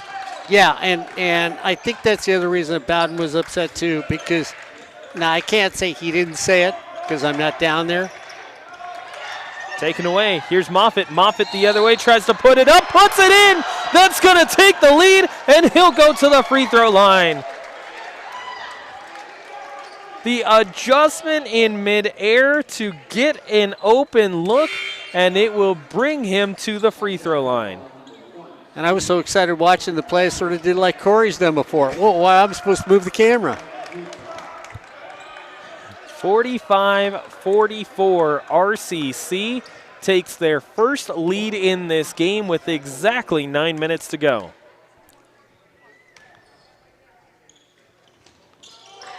Free throw is good. So it's 46-44, RCC with the lead and the basketball, or excuse me, the Bobcats have the basketball. Bobcats in gray with red and gold as they're going to call a foul away from it. Moffitt's going to get the foul. That'll be his 4th personal. And since the Bobcats are in the bonus, it will send them to the free throw line. And here's the stage of the game, Ryan Osborn, at 8:48 that always drives us crazy. The officials are now becoming involved in the game. Anything that's close, they're blowing a whistle on. Anything that may be a touch, they're blowing a whistle on. Burry's up, no good. Hits the back rim and pops right back out. So it's 46-44 our score, and RCC wants a timeout. 46-44, a 2-point game as the Riverside City College Tigers have taken their first lead of this one. 8:41 left here from Saddleback College. You are watching Saddleback Basketball here on SportsNetUSA.net. I'm Ryan Osborn, joined by Mark Pavlovich here live from Saddleback College as we prepare for the final 8:41 of this one. And Mark, you take a look at both of these two teams. We saw Riverside come into this one, shots weren't falling. So what did they do? They go into transition and say, you know what, let's run. Let's see if we can outrun the Bobcats. And slowly but surely, they built themselves back into this game and now have taken the lead because they have chosen to go with a different tempo. Yeah, and the thing that has hurt the Bobcats is they were a better shooting free throw team in the first half. They have not been able to go to the charity stripe and take advantage of it to maintain at least a 3 to 4 point lead.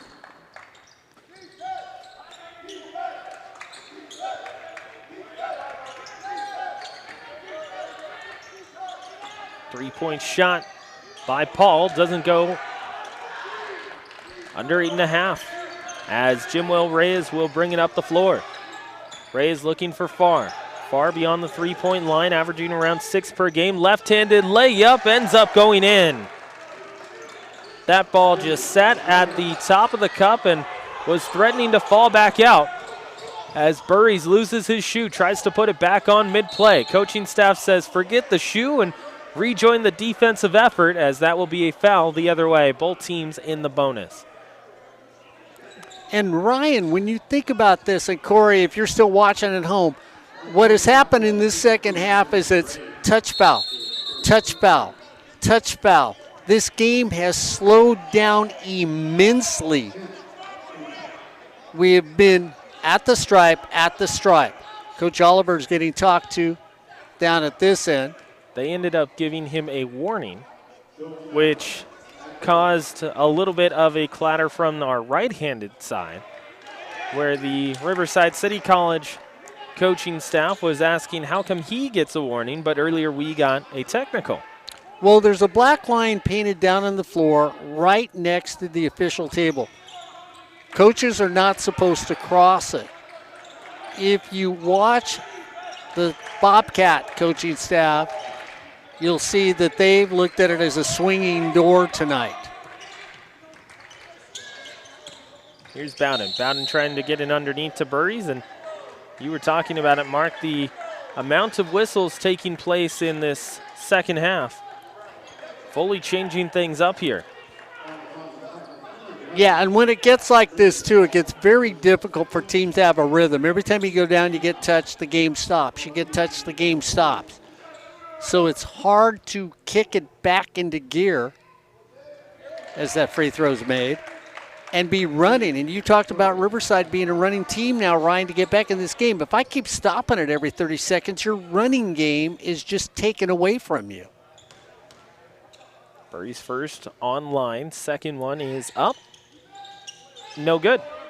So both of these two teams, the struggles continue at the free throw line, but we are all tied up at 47. To the left it will go. Switched up to Ward, top of the arc. Alvarez back to Ward. He's double teamed and trapped in the corner. Nearly taken away there by Bowden. Alvarez twisting his way to the cup. Can't get that to go, but the rebound is picked up and put right back in by Reggie Ward.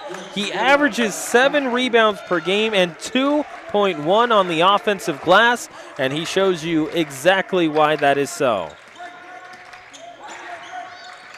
49-47 is the score. RCC with the lead. Here's Aldebaran. Bowden. All the way back from near the logo, no good. Lyndon Paul. Now with Adesiji. They ask for a foul, don't end up getting one.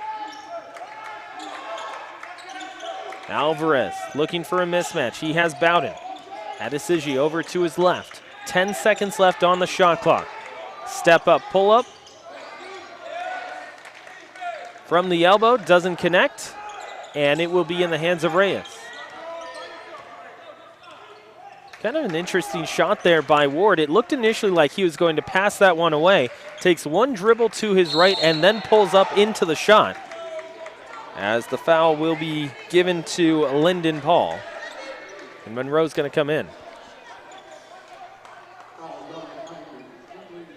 So now we're getting touch fouls on the floor.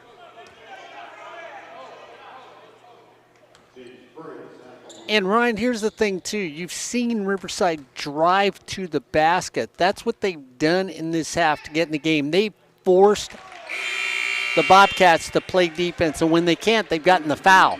And on that last shot, I thought he was going to drive all the way to the basket. You saw it differently than I did, but I thought he had two options, your option or my option. Yeah, and what was interesting about that, like you mentioned, I thought he was going to take it to the cup, because the way that he goes to the dribble, he starts off with his right foot and powers his way over to his right, but halfway through, he pulls up into a jump shot. 49-49 as both free throws are there. 6 minutes on the clock. Number 2 and number 3 in the conference at 8 and 4.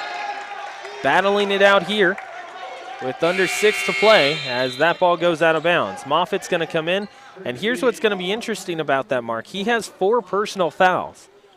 So next contact on him that they blow the whistle is going to end up taking him out for the rest of this one. Defensively, that's got to change things a little bit, Mark, and especially if you're watching it, everyone except Moffitt is going into a man-to-man style defense. Here's Bonsley. Bonsley with Jimwell Reyes. Over to the left, it's Aldebaran. A tough shot doesn't go. Off the rim, it will be collected by Monroe. 5:20 on the clock. 49-49.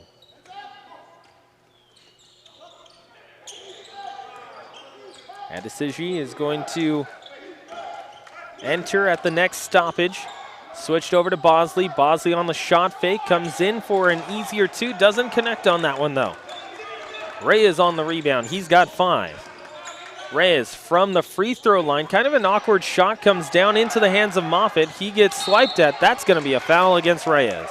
And that was more of a frustration foul by Reyes. Like you said, he took an unusual shot when you think about the shot he took. And then when he didn't make it, it was like, I'm going to go make up for what I couldn't do. I'm going to go get the ball.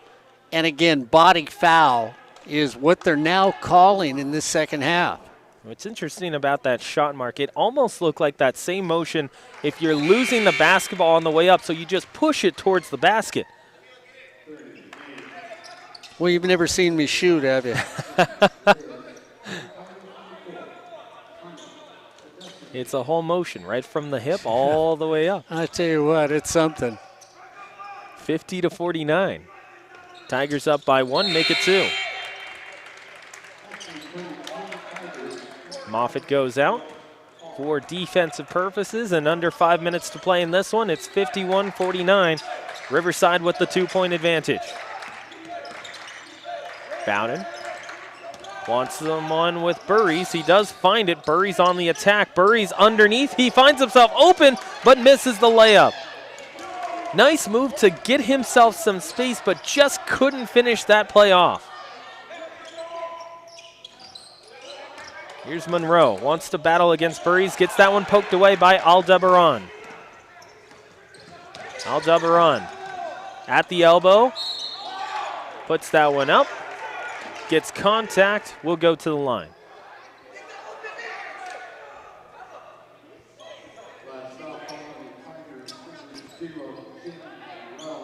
So 51-49 is where we sit. Ryan Osborn, Mark Pavlovich with you live here from Saddleback College as RCC and the Bobcats go to battle here. Yeah, and it really is. It's going to be this game of attrition. Can you keep playing? Can you make one more basket to maybe win this game? Honestly, Mark, the way that this is shaping up, I think our conversation and jokes about free throws is where this one is going to come down to, because both of these two teams are getting a volume of free throws. It's just whether or not they can convert, because you're looking at both of these two sides missing a minimum of 10 free throws each. Yeah. I think, Ryan, when you and I see each other tomorrow, we go quickly look at the stats. We're going to both look at each other and look at the numbers and say, all right, now I know why they lost the game, when you look at it. And, you'd like to say it's because of incredible defense. But, again, Corey Nealon, we've seen teams that have looked choppy. We talked about Cypress before when they played against Fullerton. They looked choppy. They looked like they did, like Corey said, they almost looked like they did last year. We saw Saddleback beat Cypress. Saddleback looked really good. Now we're looking at Saddleback against Riverside, and they look like they're struggling to beat the Tigers tonight, yet it doesn't look like the Tigers are taking this in hand and running away with the game. On the floor for the Tigers, Bosley joined by Ward. And it looks like they're going to go with Adesiji in addition to Hall and Monroe. Other side for the Bobcats, it's going to be Aldebaran in addition to Bowden, Jones III with Burries and Robbins. You talk about running away with it. Both of these two teams tied at 51 with 4:10 on the clock. Both sides are in the double bonus, so every foul call from here on out is going to send them to the free throw line for 2. Monroe on the step in. Adesiji gets that one blocked away. Bobcats looking for a chance to retake the lead for the first time since the 9-minute mark. Here's Bowden. Looking to his right. They swing it around the horn, and now they find Robbins. Robbins underneath to Jones. Jones left-handed puts it in. Little hook shot. That ends up working for him. 53-51, first lead of the game since the 9-minute mark here in this second half.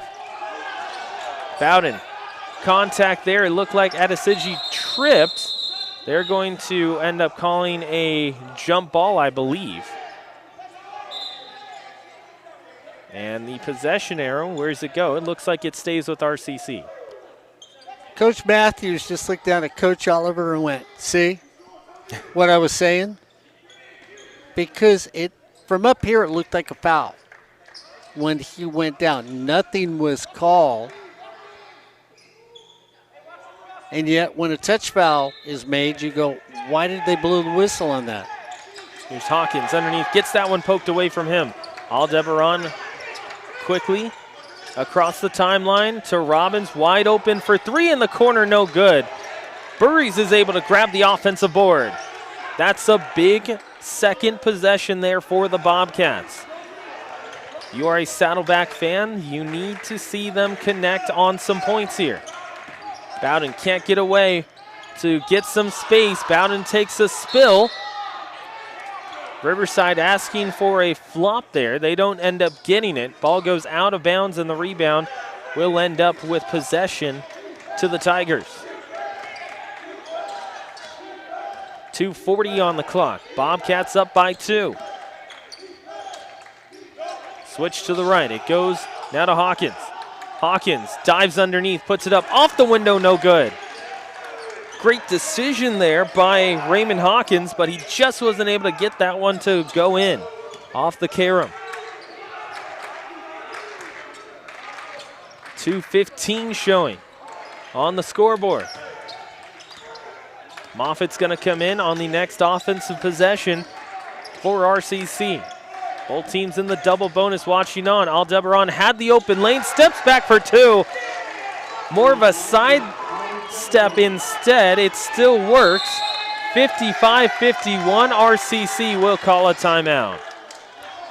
So with 1:56 on the board, it's 55-51, Saddleback back up by 4. You are watching Saddleback College basketball here on SportsNetUSA.net. Don't forget more basketball. East LA basketball here on SportsNetUSA.net, along with Cypress College basketball, the men and women on the 8th here on SportsNetUSA.net, and then a little special interview with Brad Pickler and what's going on with the softball team and the troubles they're having with one of their players who was classified as ineligible by the CCCAA. Brad and I will talk about that on SportsNetUSA.net. Corey Nalen and I having the call on that. Ryan Osborne, we look at this game, there's only a minute 56, and you sort of wonder, nobody's taking control. So is this just going to be that last shot of the game, and that's who walks away with the victory? You know, it's interesting that you say that, Mark, because it seems like both of these two teams have decided that they're going to go for runs, because you watch how Saddleback takes the lead there. 6 straight points. On the other side, Riverside, when they took the lead, it was 8 straight points. They went on a run. Both of these teams going back and forth, you're not seeing them go up the floor and see this possession convert. They have possession convert. Back the other way, the same thing. You're seeing them score in bunches. And when you mention that, Mark, whether it might turn into a last shot opportunity, that means that RCC is going to have to get hot very quickly here in the final 1:45. 55-51. Here's Bosley. Bosley from beyond gets it tipped away for a second. It goes back out to Ward. Ward now for Paul. Paul with 5 seconds on the shot clock. Has to get a shot off. Goes in and out. No good. Bosley rips it down. Puts it back up off the glass and good. Riverside was asking for the call on the contact. They didn't end up getting it. And it's 55-53. Here's Bowden. Aldebaran, who has a couple of great looks in his last 3 times down the floor. Bowden behind his back, now to Robbins. 7 seconds on the shot clock. Jones has to make a decision quickly, turns to his left. Back over to his left off the initial fake, doesn't go. RCC rebounds with under a minute to play. 2-point difference for both of these two sides. Adesiji into the corner. Moffitt can hit from beyond. We've seen it already in this one. They scoop it into the corner. Adesiji for three. No good. Bosley with the rebound. He puts it in, and that is going to tie this one up at 55 all. If anything, Mark, RCC was assisted by the fact that that ball doesn't hit rim because it finds the next guy in, and he's able to put it up and in. 31.3 on the clock, tied at 55. It's the Bobcats and the Tigers here on SportsNet USA.net. You know what? It goes down as the perfect assist pass in this game under pressure. Coming up short on that shot. And again, Ryan, as we've got a dancer now on the floor across the way. So you know what? Let's get a little entertainment over there. There we go. It's like sort of reminds me, of Corey Nalen. I've seen him do this dance before when he's been on the floor. There it is. There's the Nalen move right there. Everybody else is going. All right. And you know what? You're starting to get people from the crowd also joining in with them. But speaking of dances, both of these two teams tangoing back and forth, Mark, because you're seeing both of them, again, score in bunches with defensive prowess that immediately leads into offense. Second chance opportunities have been huge in this one. Yeah, they have. And this is the thing, especially now, I think with 31.3, you don't want to give the ball back to Riverside with any time left on the clock. I mean, you've got to work this down as far as you can, Ryan. If you don't get it, you got to crash the board. And, worst case scenario, you go into overtime. 10 seconds on the shot clock, 16 on the game clock. Aldebaran goes into a dribble drive, tries to step back on it for three. Front rim and no good. Goes off the mark, goes off the hands of two. That will end up being baseline out. The rebound was picked up by the Bobcats, but they stepped out of bounds on the rebound. So it's 6.8 seconds left in this one. It's tied at 55, and RCC has a timeout. You are watching Saddleback College basketball here on SportsNet USA.net.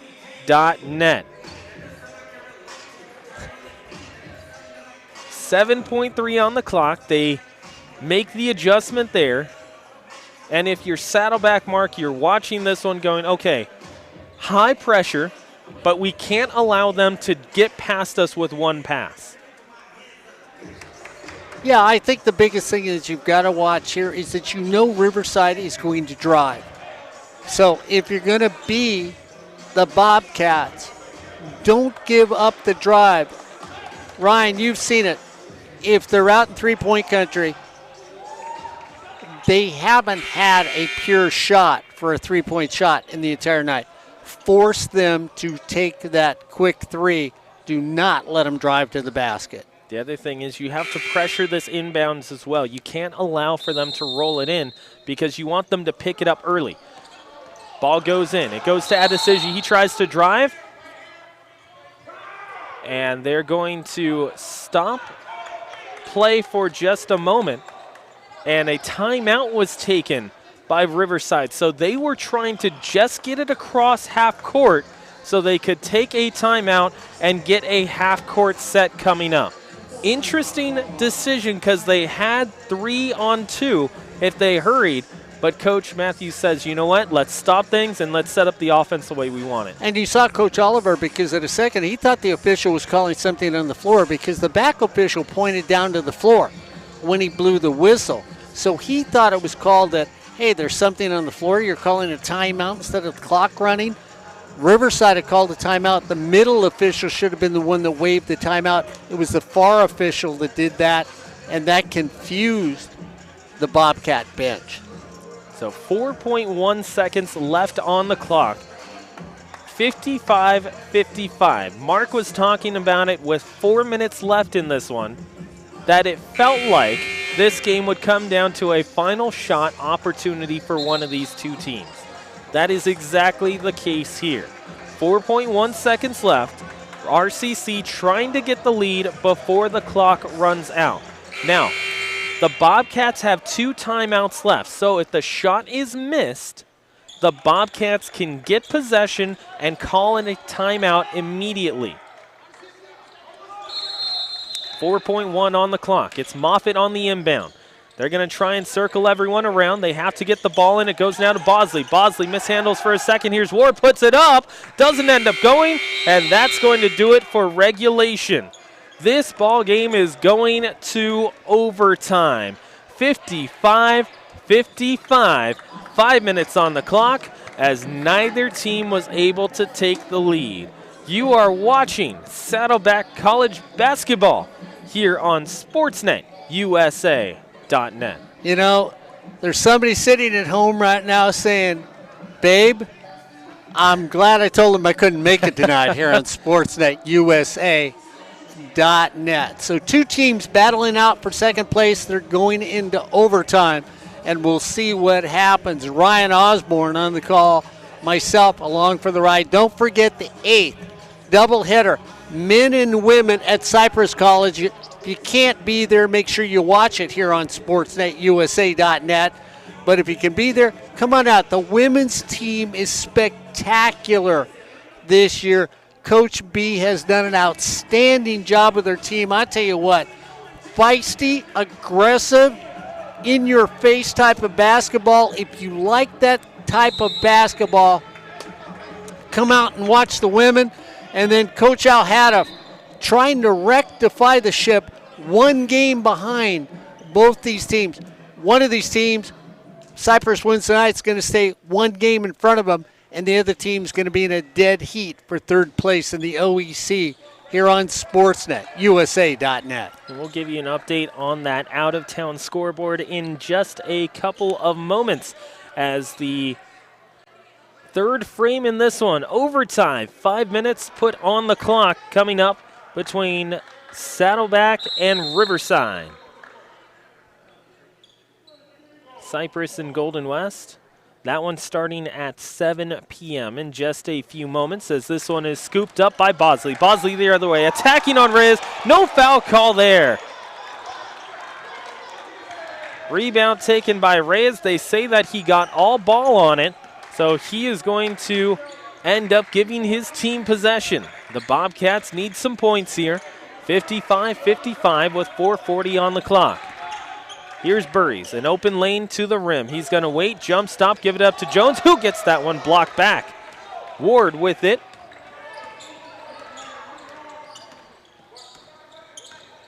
Left-hand side, looking for a teammate.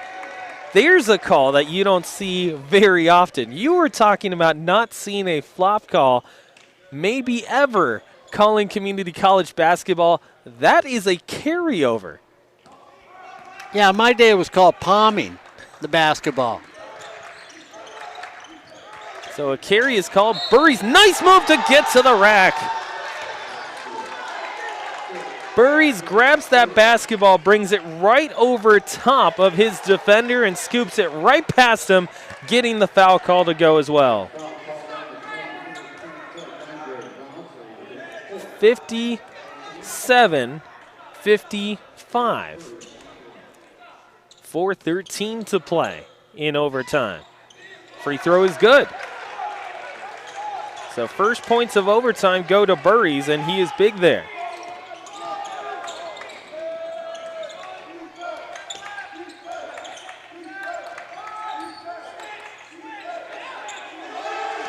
Jimwell Reyes, a steal. He goes into the front court, gets that one blocked away. Here's Ward. RCC trying to run. Now Bosley in behind the three-point line. Sees that one taken away by Burries. 3 steals by the Bobcats here in overtime, and they have possession with a 3-point lead.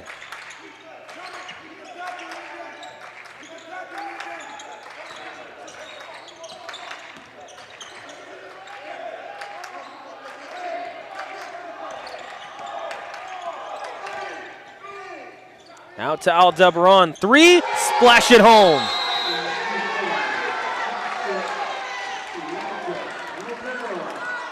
61-55. Elijah Aldebaran gets Saddleback a huge 6-point lead here in overtime. A beautiful possession leads to a 3-point shot in the corner, and with 3:17 left, it's 61-55 Bobcats. You're watching Saddleback College basketball here on SportsNetUSA.net. Well, I had a request from one of the fans at home, said, hey, Dancing Hands from Fullerton College is there at Saddleback College tonight. He called him the Mickey Hands Dancer. So just for you, my friend, because we know anytime you can find somebody with class, rhythm, and style, you know, it's a free dinner show here on Sportsnet USA.net. Ryan, I know you were looking at some of the scores around the area during that timeout. Yes, indeed. You take a look at Southwestern and Miracosta. That one finishes off with Southwestern winning at 70-65. Irvine Valley and Santa Ana College, two Orange Empire Conference opponents, 67-52 a final. Santa Ana with the win. They go to 5-7 in conference play, and Irvine Valley will drop to 1-12. 6-point difference as the Bobcats have opened things up here a little bit in overtime. 3:12 left in the extra frame. Moffitt behind the three-point line, now to Ward. Ward with 10 points in this one, trying to get to the basket, add 2 more to his totals. 61-57. Back to 4 points it goes.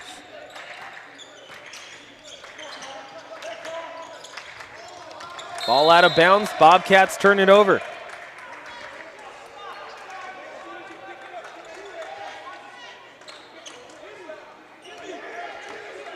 Guess none of these players have anywhere to go. You know, they're enjoying playing basketball. It's like a night with Corey on the court.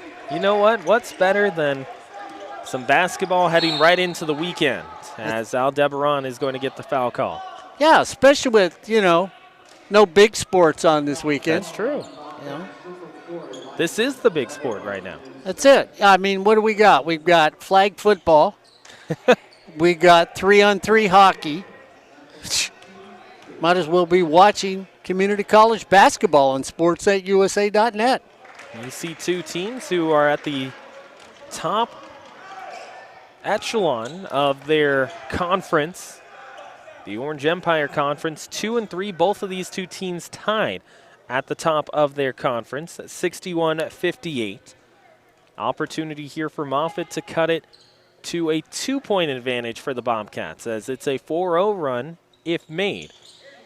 And it is indeed. 61-59. Bobcats 2.5 left here in the extra frame. Neither team could score in the last 90 seconds of play to get themselves the advantage and take home a win in regulation. Here's Jones, lots of traffic, puts it up, puts it in. He gets contact, and he'll go to the free throw line. You know what, Corey Nalen, you were talking about big hands, Mickey. That's what Jones looked like just there. The ball gets bounced. He looks like he's looking for that piece of caramel in the candy bin. He finds it. What's he do with it? Scoops it up, swallows it, and just gets a burst of energy for another point. So Jones is able to get that one to go. He will go to the free throw line where he's shooting about 55%.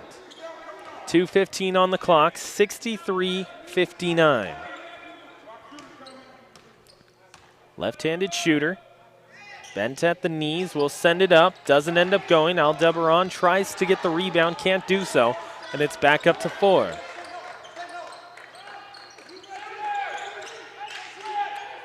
Adesiji brings it over to Paul. Now to Ward. Ward on the outside. Gets that one stripped by Aldebaran.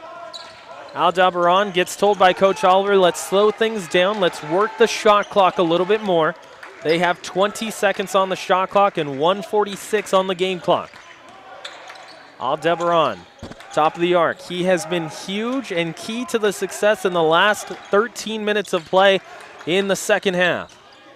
And now here in overtime as well. Here's Jones, left-handed, gets that one taken away. Aldebaran tries to put it over his back. Can't do so. Traveling violation against Reyes.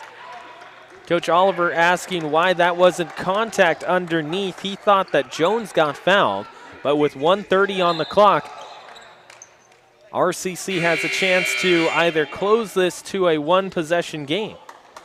Yeah, and then once again, you've got to realize, being a big man, being that down low man, being that strength player, you've got to play through and make those things. You can't be hoping you get contact so they'll send you to the line. You've got to make that little 3-foot chippy. 1:15 now. Down goes Moffitt. Moffitt off the window, good. 63-61.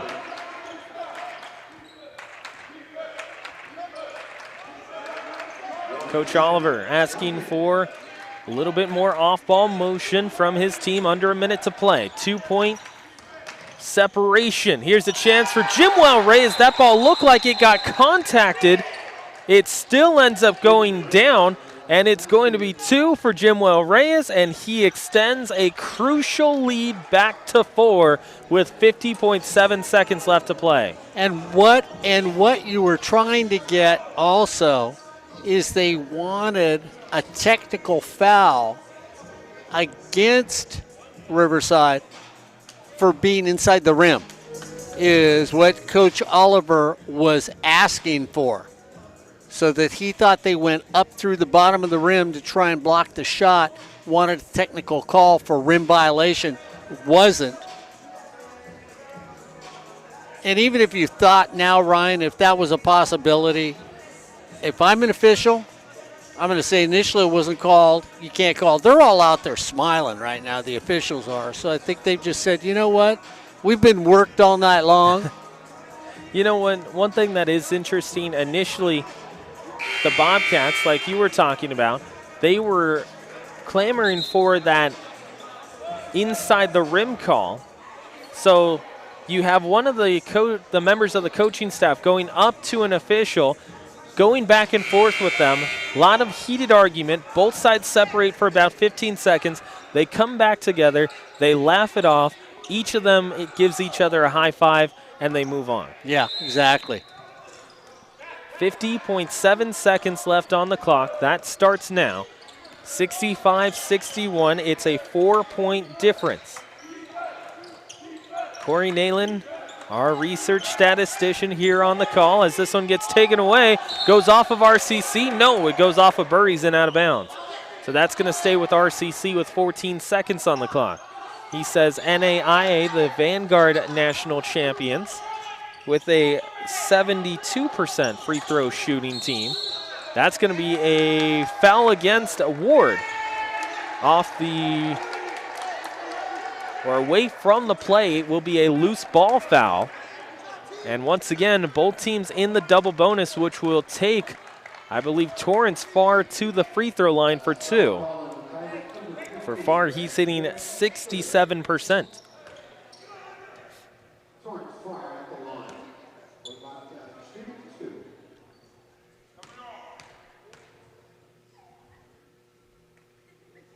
Free throw up and good.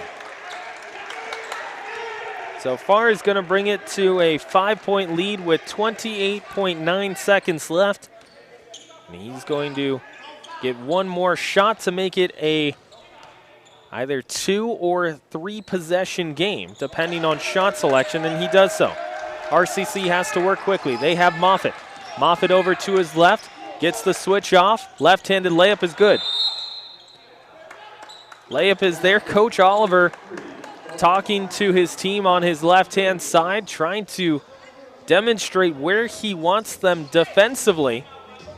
And it's 67-63, a 4-point difference for both of these two sides. So now I'm going to ask you, 22.4, are you going to foul quickly?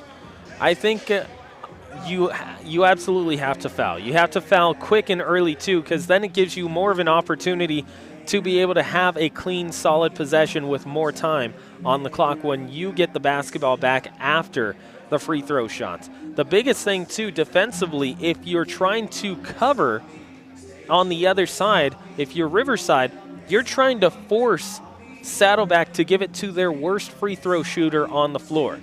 Now, when you take a look at everyone on the floor, at least going into the timeout, that would have been Torrance Farr. He's sitting at 67%. So the question is, who do you get the ball into? If you're the Bobcats on the other side for RCC, who can you force the ball to go to? You know, I'm thinking about it right now. I know we left Joe. We left early and left Joe behind. He was wearing a plaid shirt and a knit hat. He's got a beard. He was wearing the same beanie earlier. He was. I'm just, you know. Joe is always enthusiastic. Yeah, and I'm sure he can dance. 22 seconds left on the clock, 67-63. Bowden has to get it in. He does get it over to Deberon, or Aldebaran, and Aldebaran is fouled. Speaking of, he is 75% from the free throw line. So a good free throw shooter, not to Mark's standards quite yet, at 75%, but still a solid free throw shooter going up to the line with 20.8 seconds left. Trying to make it a 3-possession game, does so. Now, here's the thing where Corey Nalen will tell you, too. I mean, Corey Nalen loves the 1+1. Thinks it should exist all the way through. Not where you get into the double bonus, and I agree with Corey Nalen. I love the 1+1. Turnover there for RCC. Jimwell Reyes takes it away. He's going to get fouled and go to the free throw line. Presumably, that's going to really hurt the RCC chances in this one, as Saddleback with an excellent defensive pressure there to force the guy into 2 different layers of Bobcats and give them the basketball. Jimwell Reyes makes the first. That brings it up to a 69-63 advantage. 83% free thrower at the line. Second free throw is good. And that's what you like to see from everyone on the floor. High free throw percentage. Here's Moffitt. He's going to score. He'll go to the line as well.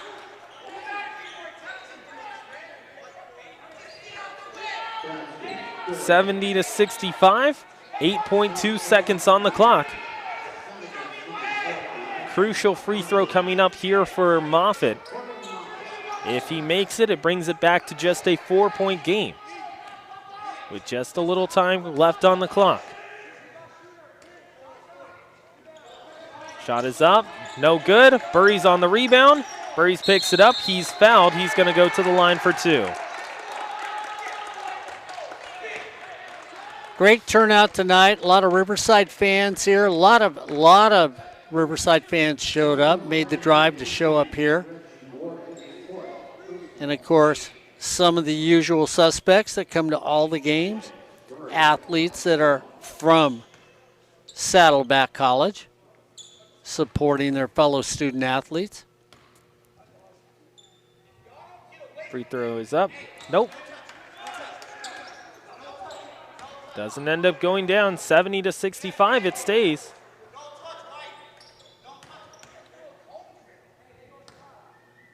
Second free throw for Burries is good. So he makes it a 6-point game again at 71-65. Here's Moffitt on the drive, left-handed layup, good. With 0.2 seconds left on the clock. That's going to end it. And Saddleback with a tough-fought victory here. And the key is Elijah Aldebaran, who takes over this game in the second half. So that'll do it for us here tonight. 71-67, the final in overtime between both of these two sides. For Mark Pavlovich, I am Ryan Osborn. Don't forget to tune in this upcoming Wednesday, as here on SportsNetUSA.net, we'll have some Cypress College basketball, a doubleheader coming up for you right here on SportsNetUSA.net. Our final, 71-67, the Bobcats with the victory. You have been watching Saddleback College basketball here on SportsNetUSA.net.